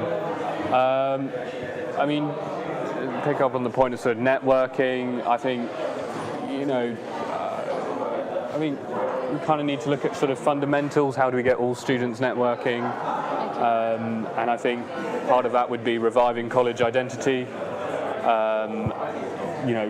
We are a college system, but it doesn't quite seem like that. So I'd want to look into that sort of area. Again, going back to my manifesto, live music. Let's get a bit of action on campus, and cheaper beer. Get students congregating and socialising, and being on campus and part of their college identity. Yes, actually, I want to say Reply and say that having beer and music is not representing BAME people. I'm sorry. Mixing and as socialising. Yeah, I take a very broad. I'm taking a very broad approach here, as you can tell by my All right. Okay. Good. So my next question that I have for you guys is just about your role of president. I'll take it to Lauren first. So if you could achieve one thing in the role of being president, what would that one thing be? Like, what would that one important thing be? Interesting question. I like that. I think it would be, it's a very ambiguous word, but to make the union a lot more relevant to students, and whether that is through creating, like I said in my manifesto, creating an actual hub for Medway rather than GK unions to make the union more relevant in Medway, overseeing this creations of networks and making sure students don't get lost in them, and having that representation there, so having that kind of relevance to students. Okay, do you feel like that's something that the union needs to work on now? Do you feel like they're not being so relevant? That's why it needs to be I think that ties into what I said about representation earlier, and engagement with the union and engagement with different activities. Yeah, we have an issue with relevancy, and making sure, sorry, I'll just grab my nose there, and making sure that we do things that are relevant for students and run campaigns that are relevant. Okay. So Sasha, as being a past member of the union, how do you feel about Lauren's point about being relevant? Do you feel like that's something? I feel like I understand where you're coming from, and it goes back to our last AGM meeting, which was low turnout for students, and that's why I put it onto my manifesto this year to improve our democratic structures, because I feel like if you go down to the fundamentals of if people actually knew and understood why we have Kent Union, and if we didn't have Kent Union, we would have no KTV, we would have no any student group. We literally have just to go into campus and study, and no one would be able to campaign on the behalf of students. But as well as explaining the importance of why we have democratic structures.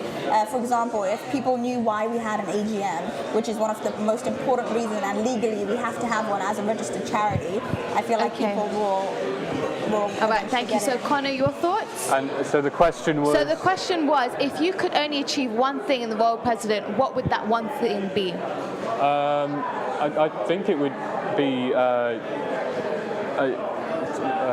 ring-fencing student union funding, and I'd want to do that on a national level.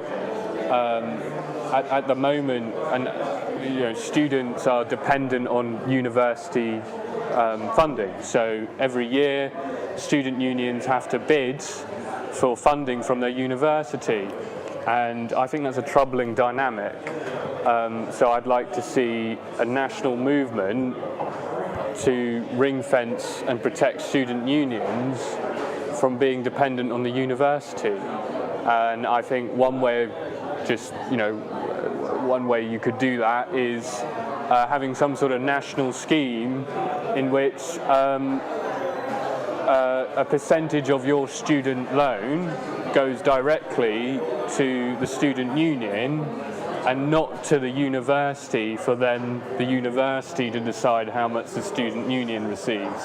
So I think it's that fundamental problem there I would like to tackle.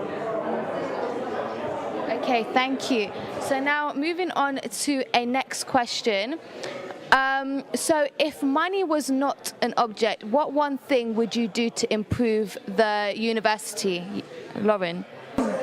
Sorry, can you put the question? So if money was not an object, a thing, what one thing would you improve with the university? With the university, not the union? Yeah, with the university. Okay. That's an interesting question.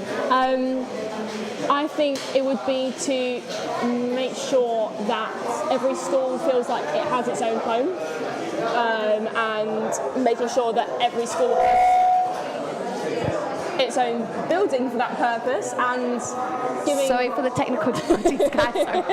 And making sure the student union had its own building for one as well. I think that funding would come from the university in that kind of context. So, yeah. Okay, Connor, your views on this? Sorry, I just lost my train. Whoa, I'm getting feedback here.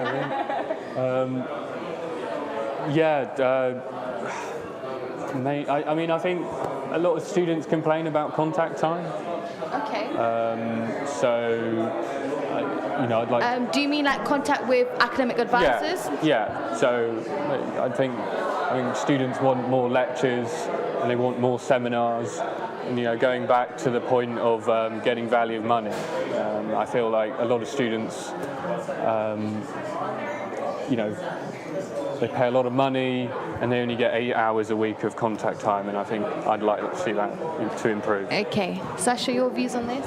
My one, that's quite interesting. I've got like a bucket list, you might say, but if I had to pick one thing, I would agree with Lauren and say a student union building. So currently the union has postponed some for the new building that we wanted in the future, because obviously with the financial situation, the universities and many universities are in this whole year. It will have to come in like probably the next 5 years. But if money wasn't a problem, I would definitely say a massive student unions building where students can be free, have a place where they can just hang out and chill and relax, with loads of different rooms, storage spaces for societies and volunteering, just everything. So I think it would have to be also a student union building. Okay, so would you only do the unit, because the question was for the university, so what would you do for maybe the students? So that would encounter the students. For example, the money from the university will be for the student experience, because they will have a space for their own, because the union building is literally for the students. Okay, so my next question is actually an interesting one, and this is your views on deplatforming and free speech and how you feel about that. Do you agree with it or do you disagree with it? So I'm going to go to Connor first on this one. What are your views on deplatforming? So you've probably gone for me because I mentioned it in my manifesto. I don't know. I think the problem is where do you draw the line? The union were very much against Sargon coming down, but they weren't for Jacob Rees-Mogg, and both have made highly controversial comments in the past. So my position would be, unless the law will be broken, i.e. they are going to be a significant violent threat to students, or there'll be racism or whatever from that speaker, then they should be welcomed down if they're not a threat to the law. There should be some restrictions on... No, I don't. No. The restriction should be the law. It should be and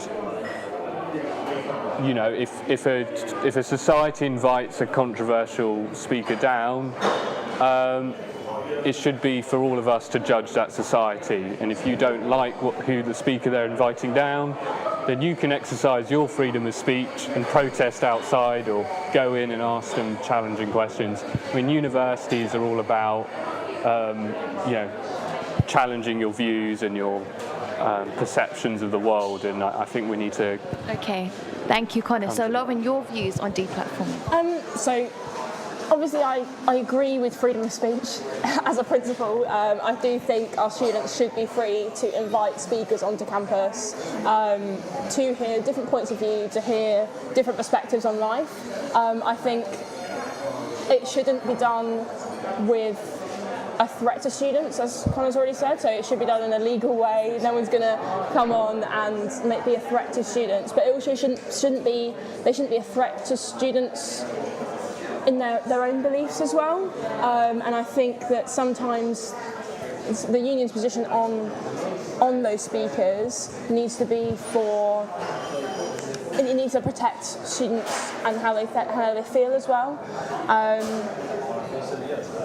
it is a really tricky question, and there is different situations for and situations against, and I think deplatforming is helpful sometimes when it does bring the union into like an interesting, a bad situation basically. So yeah. Right, Sasha, your views? First, should I clear things up with the Carl Benjamin thing and then get onto the point, or do you want me to just get back into my point? No, yeah, you could get into it. So with the Carl Benjamin thing, prior to that, he gave, I don't know, a lecture or something at King's College, and 3 people hospitalised. And for those reasons, we thought that him coming would cause a serious risk to our students, so we banned him. And we're quite happy with the decision, if I'm honest, because if our student safety is at risk, we will do everything that we can to make sure that it is a safe environment. As for platforming or deplatforming speakers, Wait, but just before that, Connor, do you have any? Would you want to?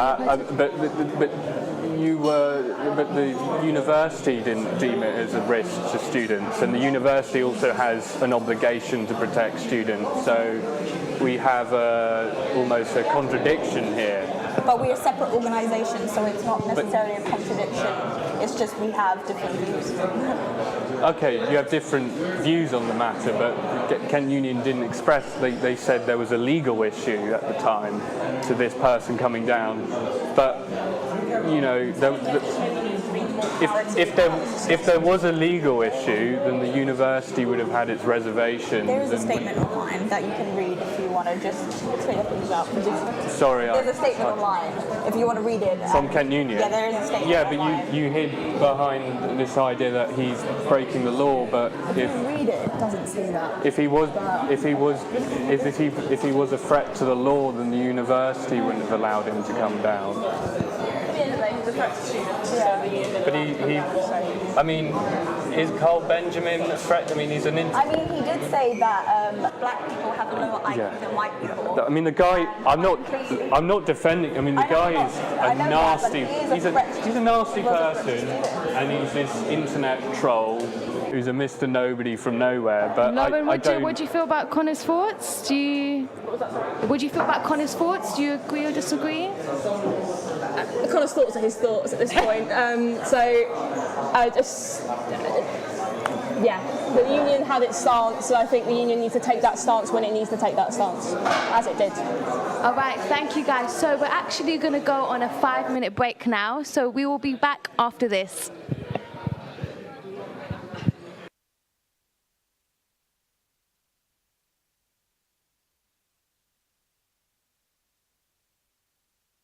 So we've just had some of the debate there. I mean, I thought it was quite interesting getting to hear all the candidates speak and express some of their manifesto points. Mm-hmm. Was there anything that stood out to you from what you've managed to capture?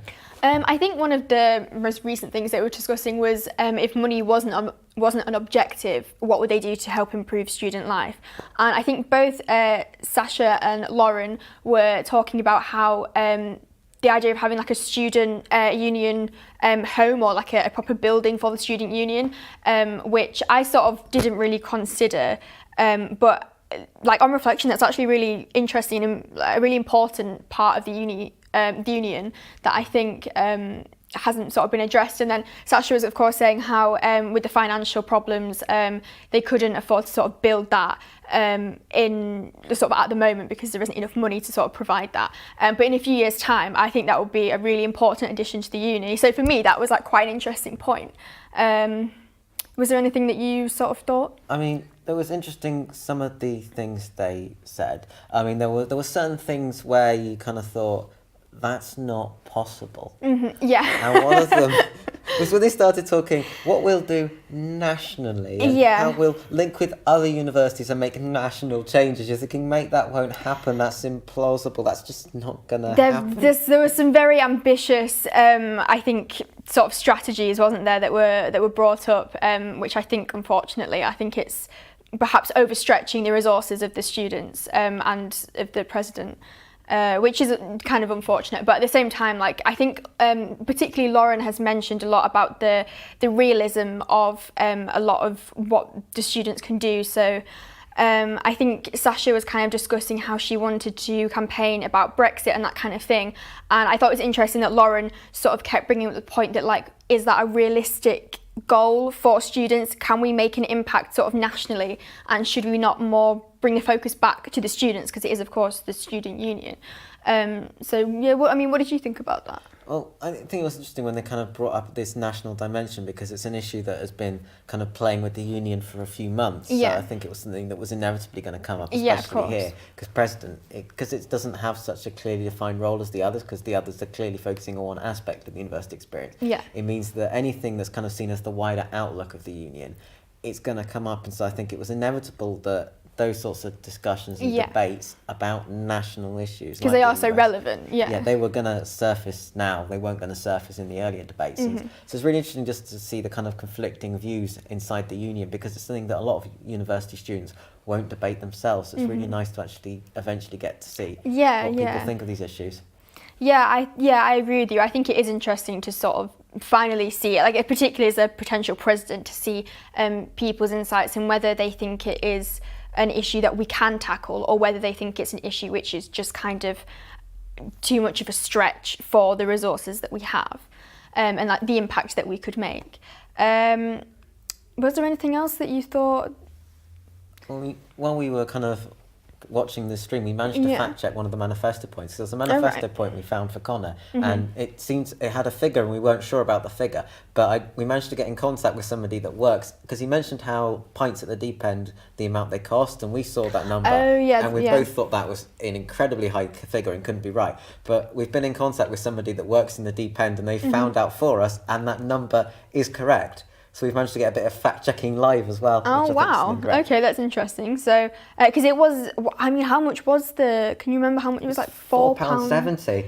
I mean, who pays £4.70 for a pint? That's too much. I mean, from what I can gather, it's a special kind of brew or something. I don't drink, which is where it's going to become apparent. Okay. But you're still thinking that's a lot of money for a beer. No, it is. I do drink, and I drink beer a bit, but that's not really like my go-to drink. But like I agree, like even for me, like if I went for a pint and someone said like that's £4.70, I'd be like, goodbye, thank you, but no. It's because it is too much, and I think I think for Connor as well, he does focus a lot on the finance side of things, and he's brought up about student accommodation being too expensive, which I think is quite interesting, because obviously student accommodation is really expensive, and he's kind of brought in a sort of big scale, so the price of housing, and then he's brought in small scale, like price of beer, which I think quite sort of highlights the sort of financial struggles of students, which I think is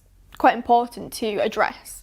But the thing with accommodation and the housing thing is they've been campaigning about it for years, because I know when they originally made a hike, and I think this was the end of for academic year 2016-2017, Rory Murray, who was VP Welfare and then went on to become president, had campaigned really strongly, and I think it was Rutherford College went up by about 19%. There were quite a few different colleges, and they were going up by more than 15%. On accommodation, and this was with the union having campaigned for a year for it not to go up, and then campaigning after it gone up, and they continued to go up. I mean, when I lived in Tyler, I'm going to show my age here, it cost me about £6,200. Okay. And I think the latest figure is over £7,000, and it was only 2015. Inflation's not that big, so we know that the university's kind of hiking it, and the union is constantly criticising it. But it's one of those things where it's run by the University of Kent. So it's not really in the control of the union. It's more like a problem with the university. So perhaps going slightly off course there with, again, I suppose that's another issue with what the student union itself can actually tackle. So I suppose, again, with like the resources, we don't have that to tackle that kind of issue. So, I mean, there's kind of a lot of issues, but it's great to see that they're actually trying to fight, even if there are obstacles. Yeah. Because you've seen that in the various other races as well earlier on in the week, that they sometimes had policies which involved negotiating with outside bodies. But the fact that they're prepared to kind of fight for whatever their beliefs are and try and get that negotiation, I think is a really good sign. Yeah, definitely, because it shows a real engagement with the problems that are rising, even if it is slightly outside of what they can do. yeah, the idea that like they've kind of seen it and they've addressed that and they've said this is something we want to change, and working outside of the union as well is really important. It's all about, you know, the networking and the connection to help the community, which is really important. Yeah. And they've got the various different organisations they've looked at work at, so it's great. And we're going to hopefully be bringing you soon some details about what's going on there, so we can grill some of them even more, because Sabrina's been getting them some really good questions. We're going to see if Sabrina can get some even more information from them as she grills them about their amazingly strong manifestos. So we'll be taking you over to Sabrina right now.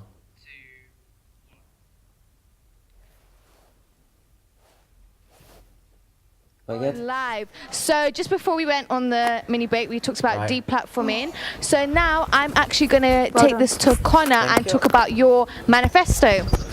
So in your manifesto, one of your points is Kent Union's transparency and communication needs radically improving.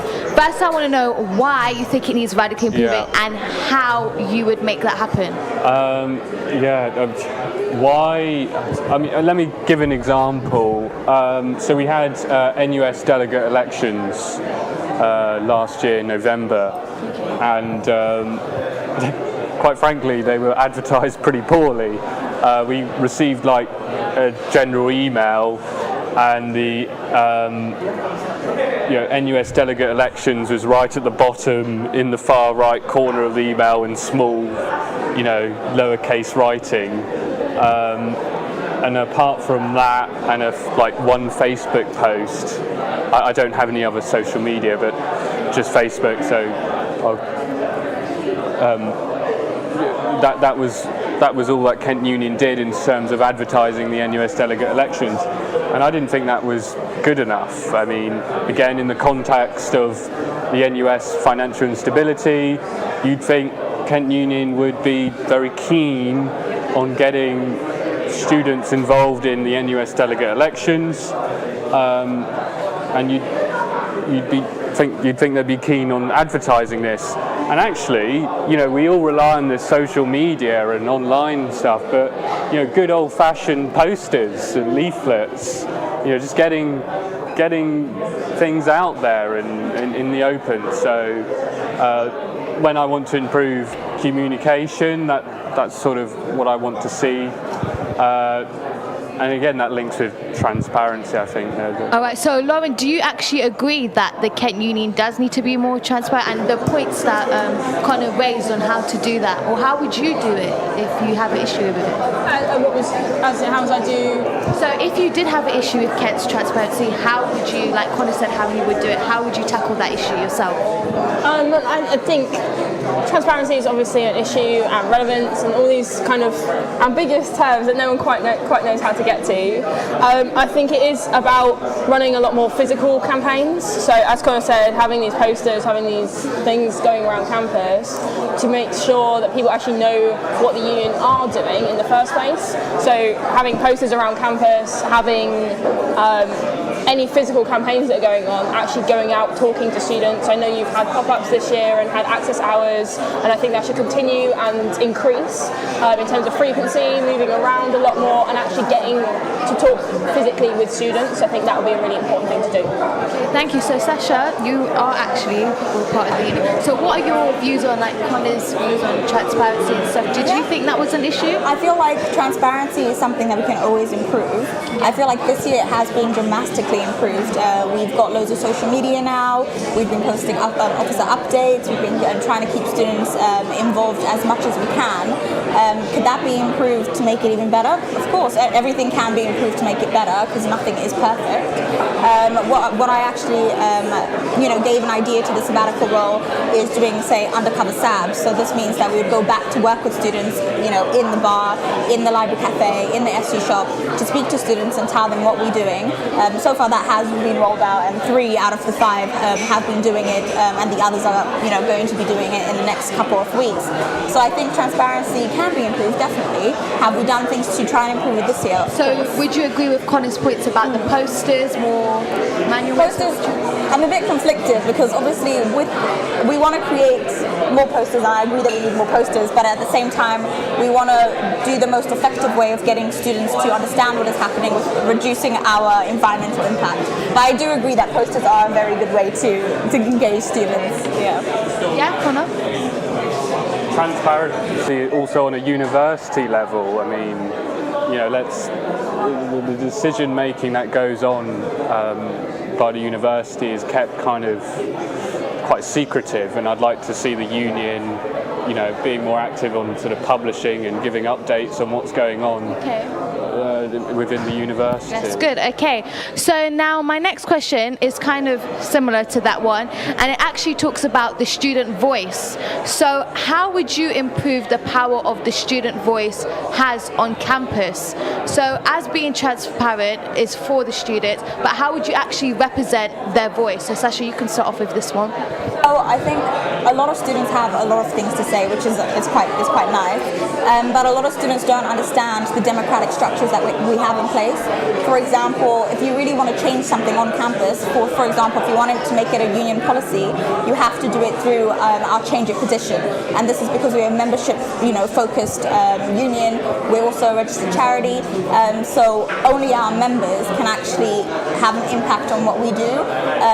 So instead of doing a petition, say a national petition like change.org, which won't have an effect on our union because we can't guarantee that they are members signing the petition, encourage students to use our current democratic structures such as Change It, and encourage them to do more petitions and improving their voice by getting it out there, reaching out to other students and getting them engaged.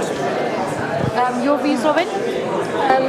So I believe that we have a really good network of students that are shouting about a lot of things that the union does, whether it be good or bad, because feedback is feedback at the end of the day. And I think we need to definitely engage with students a lot more and have that student voice be a lot more present. So a lot of my policies actually talk about bringing students back to the front and making sure that any feedback that we collect from students gets reported back to them. Whichever way this happens, as we were just talking about, whichever medium is best for students to hear about it. I also think that we need to include a lot more student voice in terms of the decisions we make on a daily basis.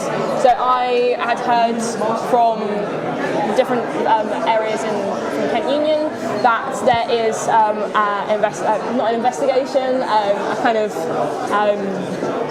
inquiry into the SU shop at the moment, so Essentials in any case, and kind of looking at the providers of who provides the food and how that can be improved. And I think students definitely need to have an impact on that, because I didn't even know it was happening until I'd heard about it from somebody. And I think students definitely need to know it's happening, have some kind of impact on it, because that's something that we use every day. And we need to improve student rep systems as well.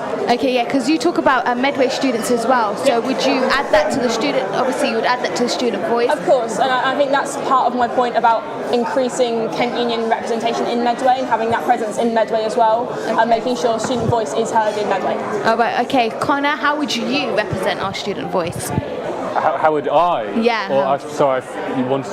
How would I represent the student voice? Yeah. I mean, that's what we're elected to do. That's our whole. And how would you improve that then? How would I improve it? I mean, again, it goes back to sort of transparency, communication, relevancy.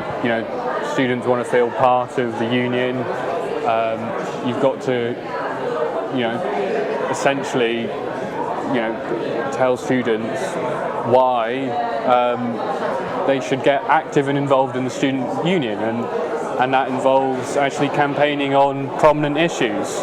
And as I mentioned in my manifesto, one of those prominent issues is student campus accommodation prices. And I remember going to my first year, paying all this money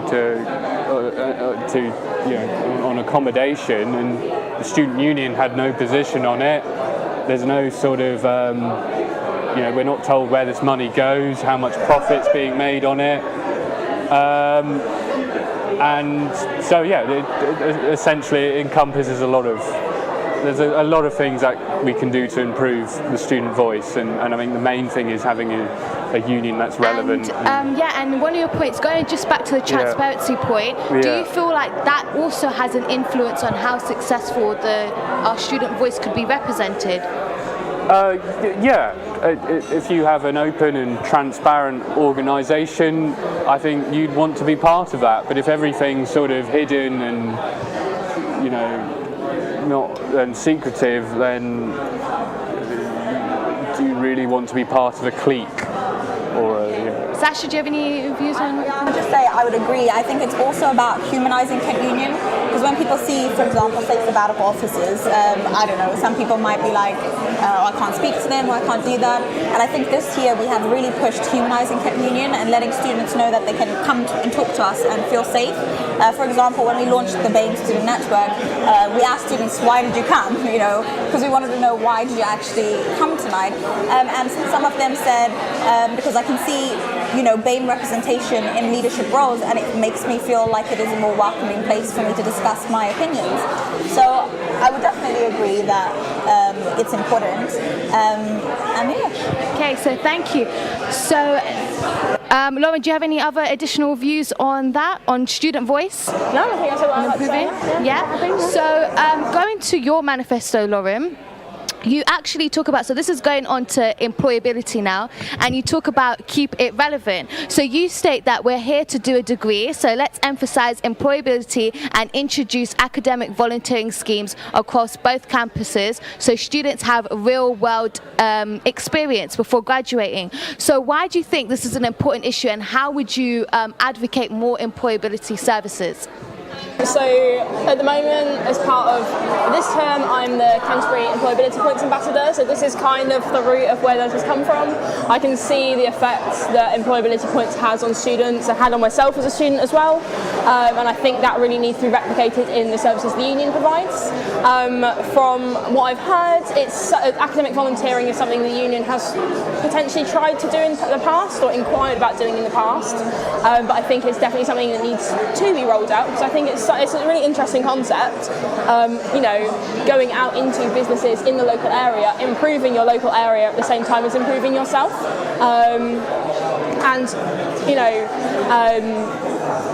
I lost my train of thought then, that's very strange. No, but I would really like to see that us working a lot more with the university departments, so employability points, the careers employability services, a lot more different departments, and also with the new Vice President Academic Experience as well, to really make sure that academic volunteering and employability skills aren't lost for students before they graduate.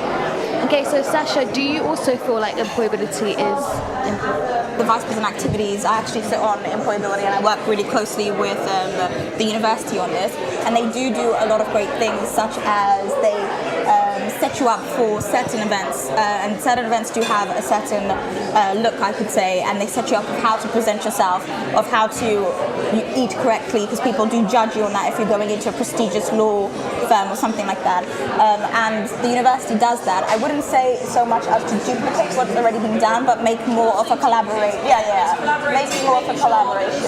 Students know that these services are available. It's not duplicating it in a sense, because employability points, you have to do extracurricular activities to redeem the points, and that, as much as I love the scheme, that can be a barrier to students sometimes if they are commuting or part-time parents, full-time parents, whatever. So it needs to be more accessible, and I think the union is definitely the place to do that. Okay, so Connor, your thoughts on employability? How would you also input employability in the union? I haven't put much thought to it. I mean, I suppose we have the job shop, and the university provides quite good employability services. Why is that something you haven't thought about? Why? I mean, there's only so many issues that one can think of.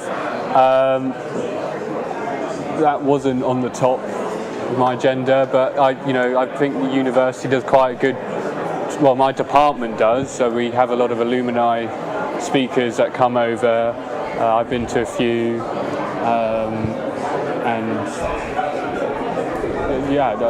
from my perspective, things seem quite good in terms of what the university's doing in terms of employability, but I could be wrong. It's just about bringing the union into that too. Yeah, Bringing the that's union that. to it. For example, employability also, the union doesn't count employability as we have our KSCV. So it's like our student volunteering logging hours.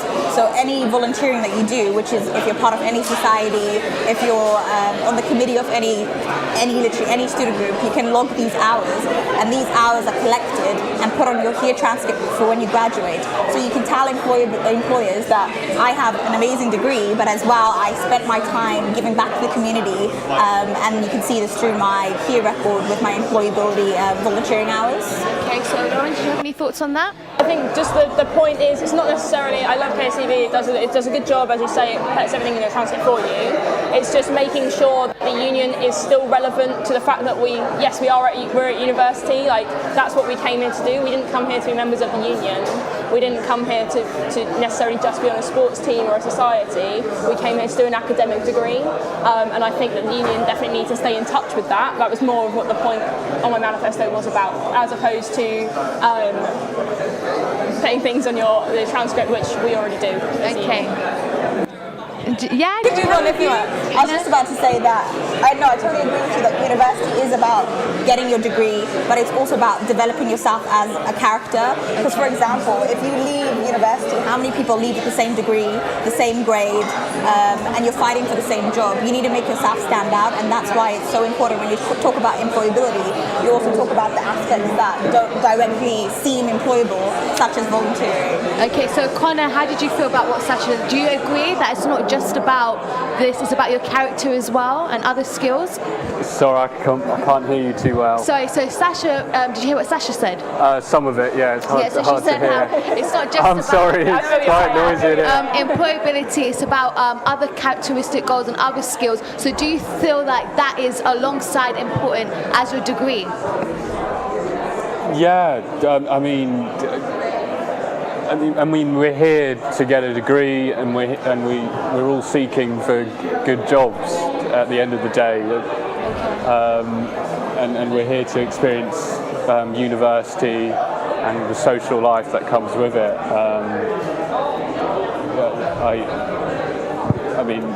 University is all about employment, education, and social life. All right, okay, so now we're going to go into your manifesto, Sasha, and you actually talk about an environmental issue. And you specifically say that to continue developing Kent's environmental strategy via unsustainable goals and hold the uni accountable on divesting from fossil fuels. So can you elaborate more on that? Because most university students don't know about this. So a lot of students actually do know about, say, the stuff that I've been doing with the environment so far. And it's UN, so it's United Nations Sustainability Goals. So just to correct, like not unsustainable, it's UN. Sorry, yeah. But it's okay. So a lot of students, I've engaged a lot of students with this recently. I've spoken to our part-time officers, environmental and ethical officer, and I've actually reached out to loads of students because I think it's important to make sure that we are protecting the world that we live in, because what is the point of studying for a degree for the future when there's going to be no future, for example. So when we come into talking about the environment, it's not necessarily like a tokenistic thing. It's an actual real life situation that we need to start taking seriously. So when we look at students are actually at the forefront of the environmental campaign, and I think students want the union to be like behind it more as well. For these reasons, I've campaigned and lobbied the university for more drinking water fountains, which should be coming this year, which I'm really excited about, as well as putting towards a environmental strategic plan that went to the board of trustees this today and this morning. So we will go forth on looking at how to reduce single-use plastic, how to do a straws regulation, because not a lot of people know that plastic straws are for accessibility needs. So keeping a few plastic straws will not end the world, but it will enhance people's accessibility needs instead of putting all right, it down. thank you, Sasha. So Connor, do you also agree with Sasha on environmental issues? Is it growing? I agree with everything Sasha said there. In terms of sort of what I would add to that, I'd like to see the universities sort of investments, so whether they have heavy investments in fossil fuel production. I know Cambridge University, its various colleges are quite, they've got quite significant investments in fossil fuels, and they've had quite significant student-led protests. I think it's a Carbon Zero Society that's been leading it. So I'd like to ask the university what its investments are in, and obviously if they don't give us that information, I'd want to, I'd ask for a pub. The information's online as well. So there is on, if you look on People and Planet, or Planet and People, yeah. There is because they did promise to divest in fossil fuels, so there is some data on that. But have they? Yes, they have. Completely. They've released some information, and that's why I mentioned it at the Student Experience Board, and I'm going to follow up with the state to see where they are at with the current situation. When I get the information, I'll relay that to students. It's ongoing, so we don't actually... Ongoing investigation. Lauren, did you have any views on that? I mean, of course, environment is really, really important. It's an issue that everybody is going to face. The effects of the previous generations' use of abuse of the environment, we're going to be feeling for our entire lifetimes, if not our children's lifetimes, then our children's children's lifetimes, if we get that far. No, but I think it's definitely something we need to tackle as a union as well, working with the university, making sure what we're doing is not tokenistic, and we're working with the university and student groups and different charities and groups of interest to make sure that we are making a difference with the environment. I particularly like what the Gulbenkian are starting doing now with they're getting rid of single-use plastics, and they've got in these plastic glasses that you have to put in a bin before you go out, and I love that, and I think if we can get that around campus, that would be amazing. I do work on the Gulbenkian Advisory Board, so I'm glad they have done that. We have been pushing for environmental sustainability, so they've done good. My friend's a sustainability advisor at the moment as well. She's hoping to work with the Gulbenkian in the future, so and she's a current Kent student, exactly, they're definitely very happy to get involved. Okay, so thank you. So guys, so looking at all your manifestos, so obviously you give a general overview of what you're going to do, but I would say it's a little bit vague on specifically maybe the key tasks you're going to do for students and as a president. So if we go around and ask you specifically what you would actually do as president, maybe one main thing that can stand out. So Sasha, do you want to go first? If I have to pick one, I would pick improving our democratic structures. So I want to be at the forefront of students, for example, do more campaigning on the plaza, getting people to know who we are, why we have a union, and express kind of views of why they should be engaged with the student union. Because I think a lot of the time when you ask students, for example, are you engaged with the union, they're probably going to say no.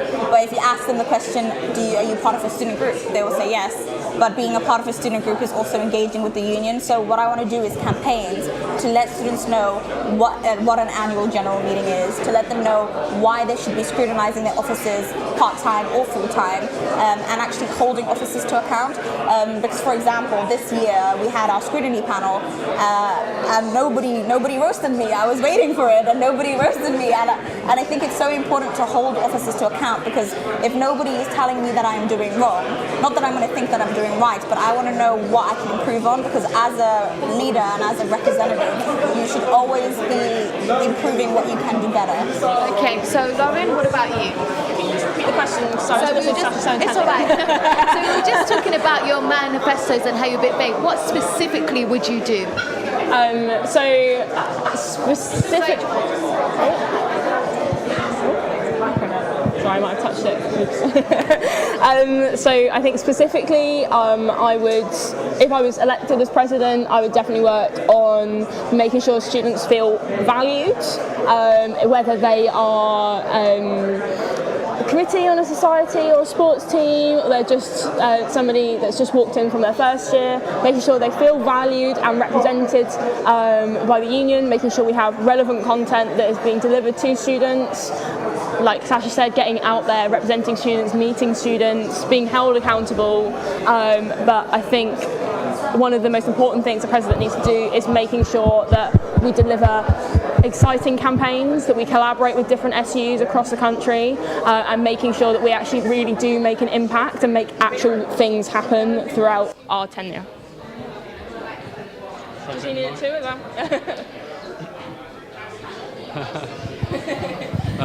I would get straight on to sorting out the NUS. Okay. You know, that organisation could collapse, and we might have to pick up the pieces, and we might need to start forming a whole new national union. So that is specifically what I'd like to start. Just can hold it close. Yeah, that's specifically what I'd like to start doing if I'm president. Okay, so just to improve sound, we're going to pass the mic around so when I ask questions, okay? Just to improve your sound. Okay, so my next question to you is another interesting one. So we're just going to do this a bit quickly. With less students reportedly drinking alcohol whilst at university, how would you ensure that the union services remain relevant and popular? So for example, does it make sense running a nightclub in venue? So how would we do that? So what do you think is more important? So Lauren, you can start first. Firstly, I do think venue is still relevant to student experience. With obviously drinking numbers lowering, students can still go out and have a good time. They don't need to drink in venue to have a good time. Maybe offering more non-alcoholic alternatives in venue for one, rather than just your standard mixers with no alcohol or Red Bull. Maybe offering mocktail alternatives or something similar to students in venue to make it more relevant for them. But I feel like the offerings that we do have on campus do cater to a lot more of a non-drinking culture as well. So look, here in Woodies we have a lot of other, there's places you can sit and talk, you can eat as well. Our outlets do have a lot of places for people that you don't have to drink to be here, basically. Okay, so Connor, do you want to say, because in your manifesto you actually talk about live music, so would you want to elaborate on that? Well, you say drinking numbers have reduced. Is that clubs and bars, or is that? Yeah, so that's in general. So clubs and in bars, just in general, students have been drinking less. I mean, probably because of the price of it. I mean, alcohol in clubs and bars is very expensive, and probably what you're finding is most students, hop off to Tesco's to buy beer and whatever, and then drink it at home. Because we do live in a drinking culture. I think most of Europe lives in a very much a drinking culture. So I'm not sure if students. I don't know many students that don't drink personally. So I don't think. Well, I don't drink, so. I know one or two. But So if you just want to elaborate, because you talk about Medway students are paying around £4.70 for hip hop lager. So what about that? Would you? Well, I mean, our social lives do surround pubs and drink, and whether we like that or not, that's just the reality of things. So, we want to encourage students to network and socialise, then reduce the price of beer. That used to be, back in the day. Well, I mean, I suppose part of this is like, having membership benefits. When you're part of a club, like a yachting club or whatever, there's often a cheap bar for people to go in and use, and I think if you're part of a university, you're paying all this money, let's have some benefits. Let's have free gym membership, or free sporting membership, cheaper beer, that sort of thing. Okay, all right, so do you just want to pass the mic to Sasha, and now your views on this subject? I personally would say that students are not drinking because they can't afford the beer. I think students are not drinking because they don't want to drink alcohol.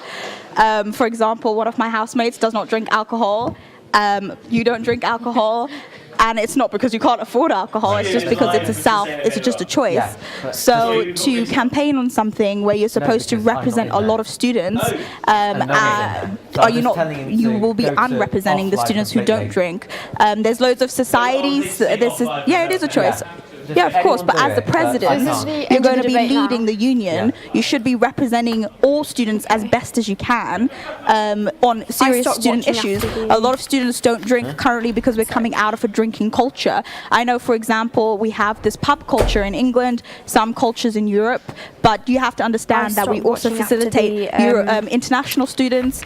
We also got to think about diasporas, where in some cultures they don't drink alcohol, or Muslim students who don't drink alcohol. We have to be inclusive for everybody. Connor, so do you just want to reply to that? Yeah, just so do you know like what happened? Careful. It's not like I want students to drink. I want students to socialise. And if you have a bar with cheap drinks, alcoholic and non-alcoholic, you're going to go out and you're going to socialise and meet other people. So it's not. So Lauren, do you want to just?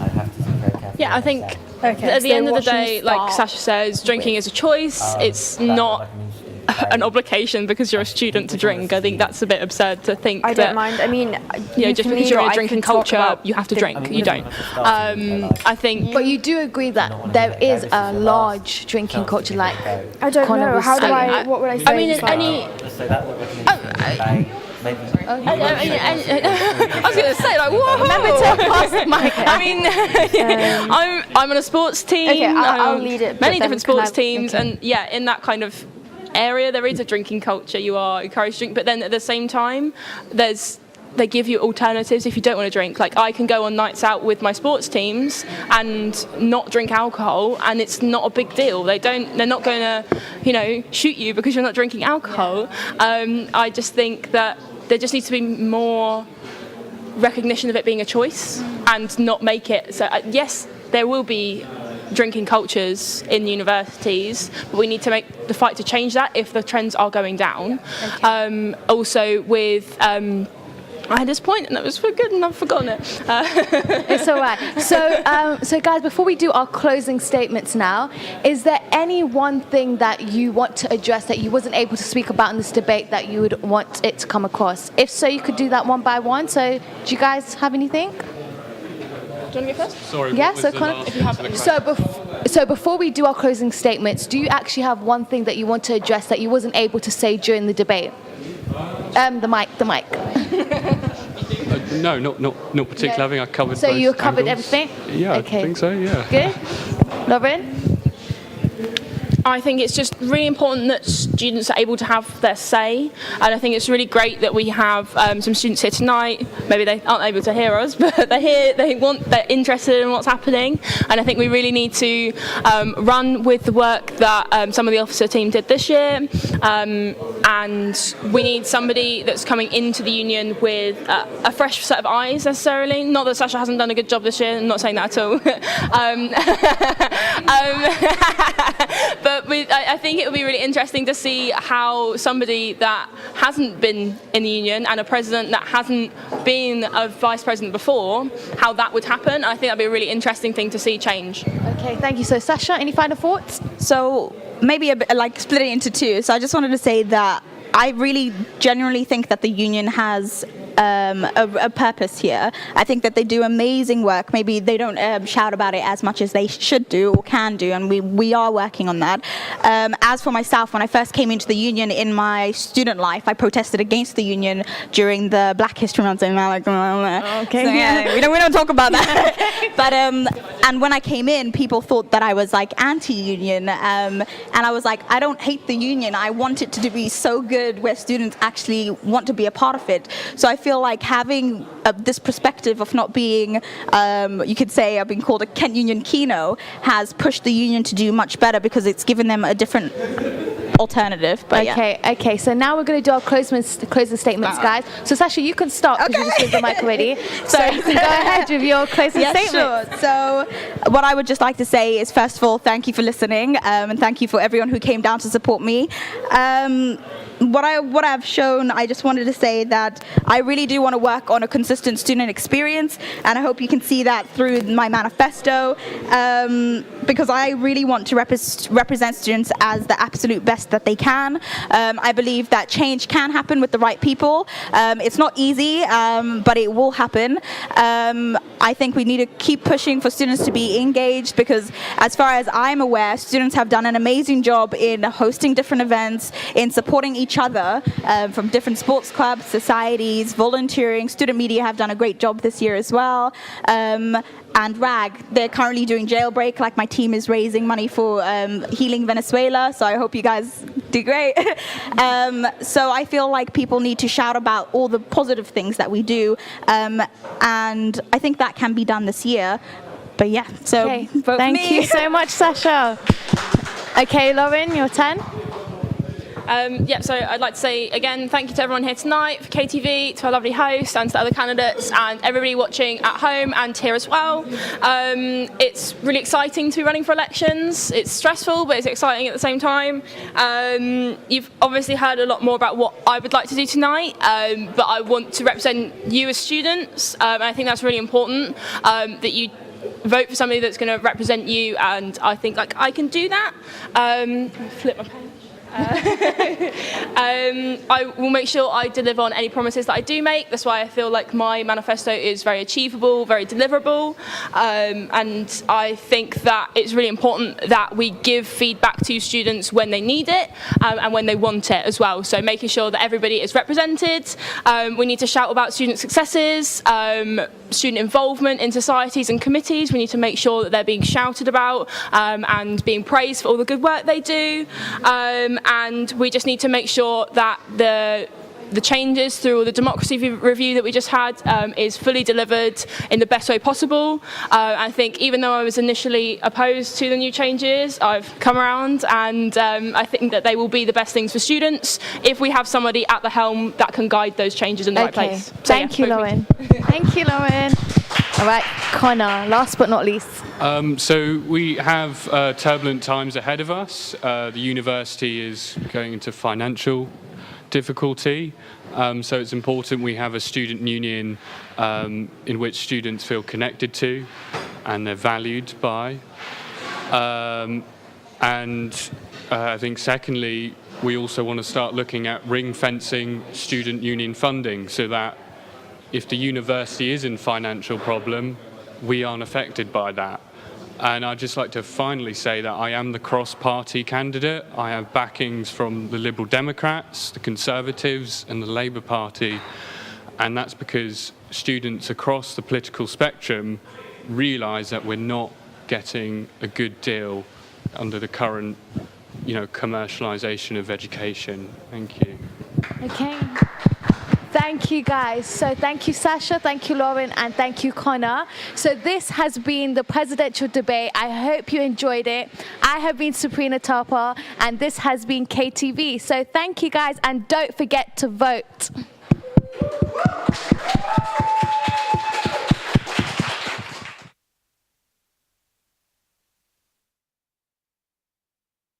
Really interesting debate.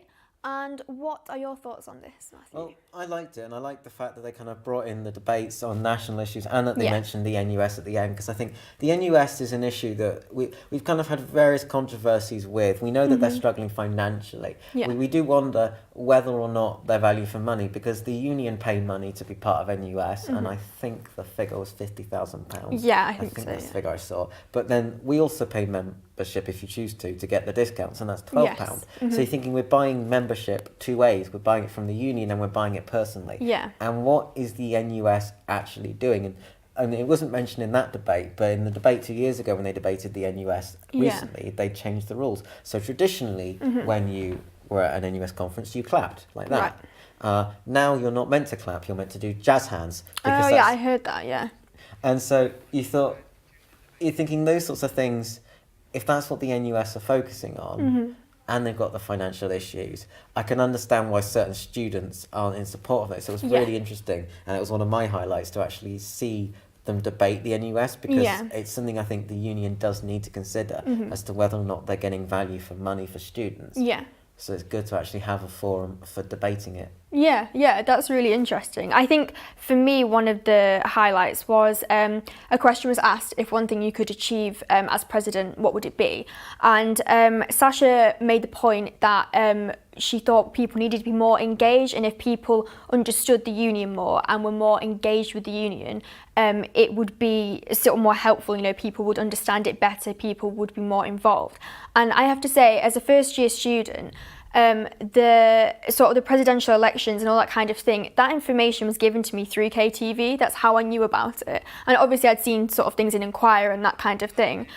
But I mean, I would say that, you know, without that media, it would be I wouldn't sort of know much about it. So I think the point that she made about people needing to be more engaged and people needing to sort of see what's happening is really, really important, because of course if students aren't understanding the union properly, if they don't really know how it's run or sort of who does what, and if they're not getting that information, then they're going to be disengaged, and we're not going to be electing, the president elected will sort of have less meaning. So that's one of my highlights, that she mentioned that. I mean, it's interesting that you mentioned about people struggling to engage, because remember, traditionally before they had the rolls on the side of Essentials SU shop, they had the 5 SABs. And it was great, the amount of people that had no idea why there were 5 people who were on a flight of stairs photographed together, were on the side of a building. Yeah. They're your SABs. That's the student union shop. That's why they're there. And you have no idea who these people are. As far as you're concerned, it's a picture of 5 random people.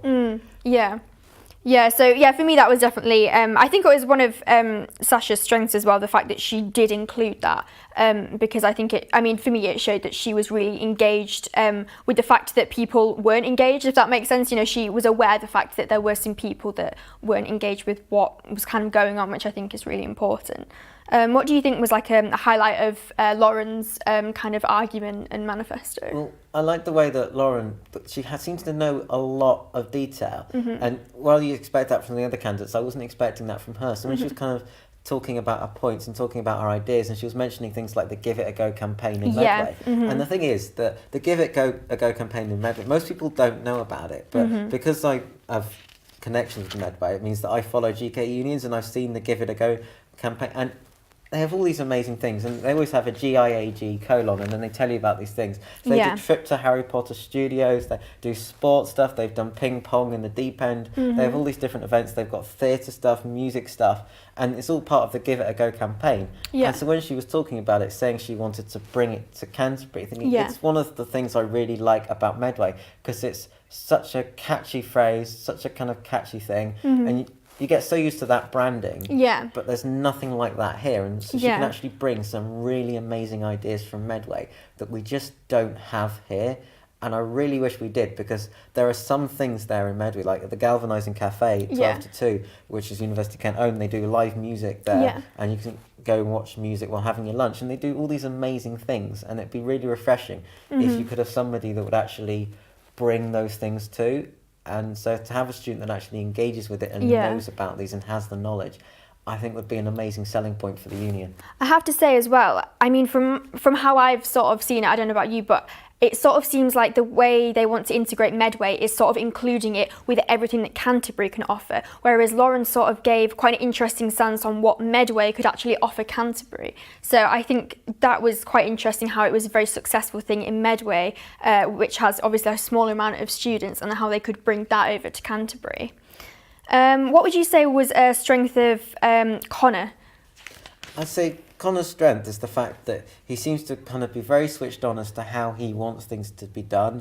And he's got a very critical eye, and so he's clearly looked at the things he disagrees with and looked at what he wants to change. And he's got ambition. He might be too ambitious, because some of the things he's looking to change, I think, would be outside of his control. But he's clearly got that ambition and that kind of drive, and he would bring a critical eye. So there will be certain things in the union that potentially have just kind of been allowed to rest and settle. And he might potentially change that because he has that kind of critical view, that critical angle. So I think he could bring a very different spin. The other two are much more establishment. He's kind of like your non-establishment. He's your kind of Jacob Rees-Mogg against Theresa May and Philip Hammond as an interesting dynamic. Yeah, I think also, like, in a way, possibly the strength that he has could also be his weakness, in that perhaps people could see him as being too ambitious, and if he is sort of anti-establishment, anti-union, then that might perhaps put people off the idea of him being president of the union. So I feel like it's quite interesting. People can kind of interpret his ideas like either way, and I think he was an interesting candidate to have, because he was very much the outsider of the two, who, you know, obviously are very involved in the union. So I think it was quite an interesting variety of candidates that we had there. And you could really see it in the debate with the way it kind of settled in, especially when I know that he was sometimes struggling to hear, but if you look at the power play, so you've got the Lauren and Sasha, and then he'd be leaning in from the right, but because of the way the seats were angled and the way his body was positioned, it was very much clear he was kind of pitching himself against the other two. So even there's kind of like the power politics involved in his body dynamics. So I thought that was very interesting, just to see how they're playing politics with more than just their words, but also their way they're sitting, the way they're moving their body. So I think that was something interesting. Yeah, that was an interesting thing to see. I agree. Yeah, I think all of the candidates gave really good points. They all argued their points really well, and I think, you know, just to reiterate again, like, how important it is to vote. Voting starts, it's between Monday the 4th and Friday the 8th of March, isn't it? And you can vote online, or you can go to venue to vote. And just like say again, like, it is really important, because this is your president, this is who's going to represent you and your voice.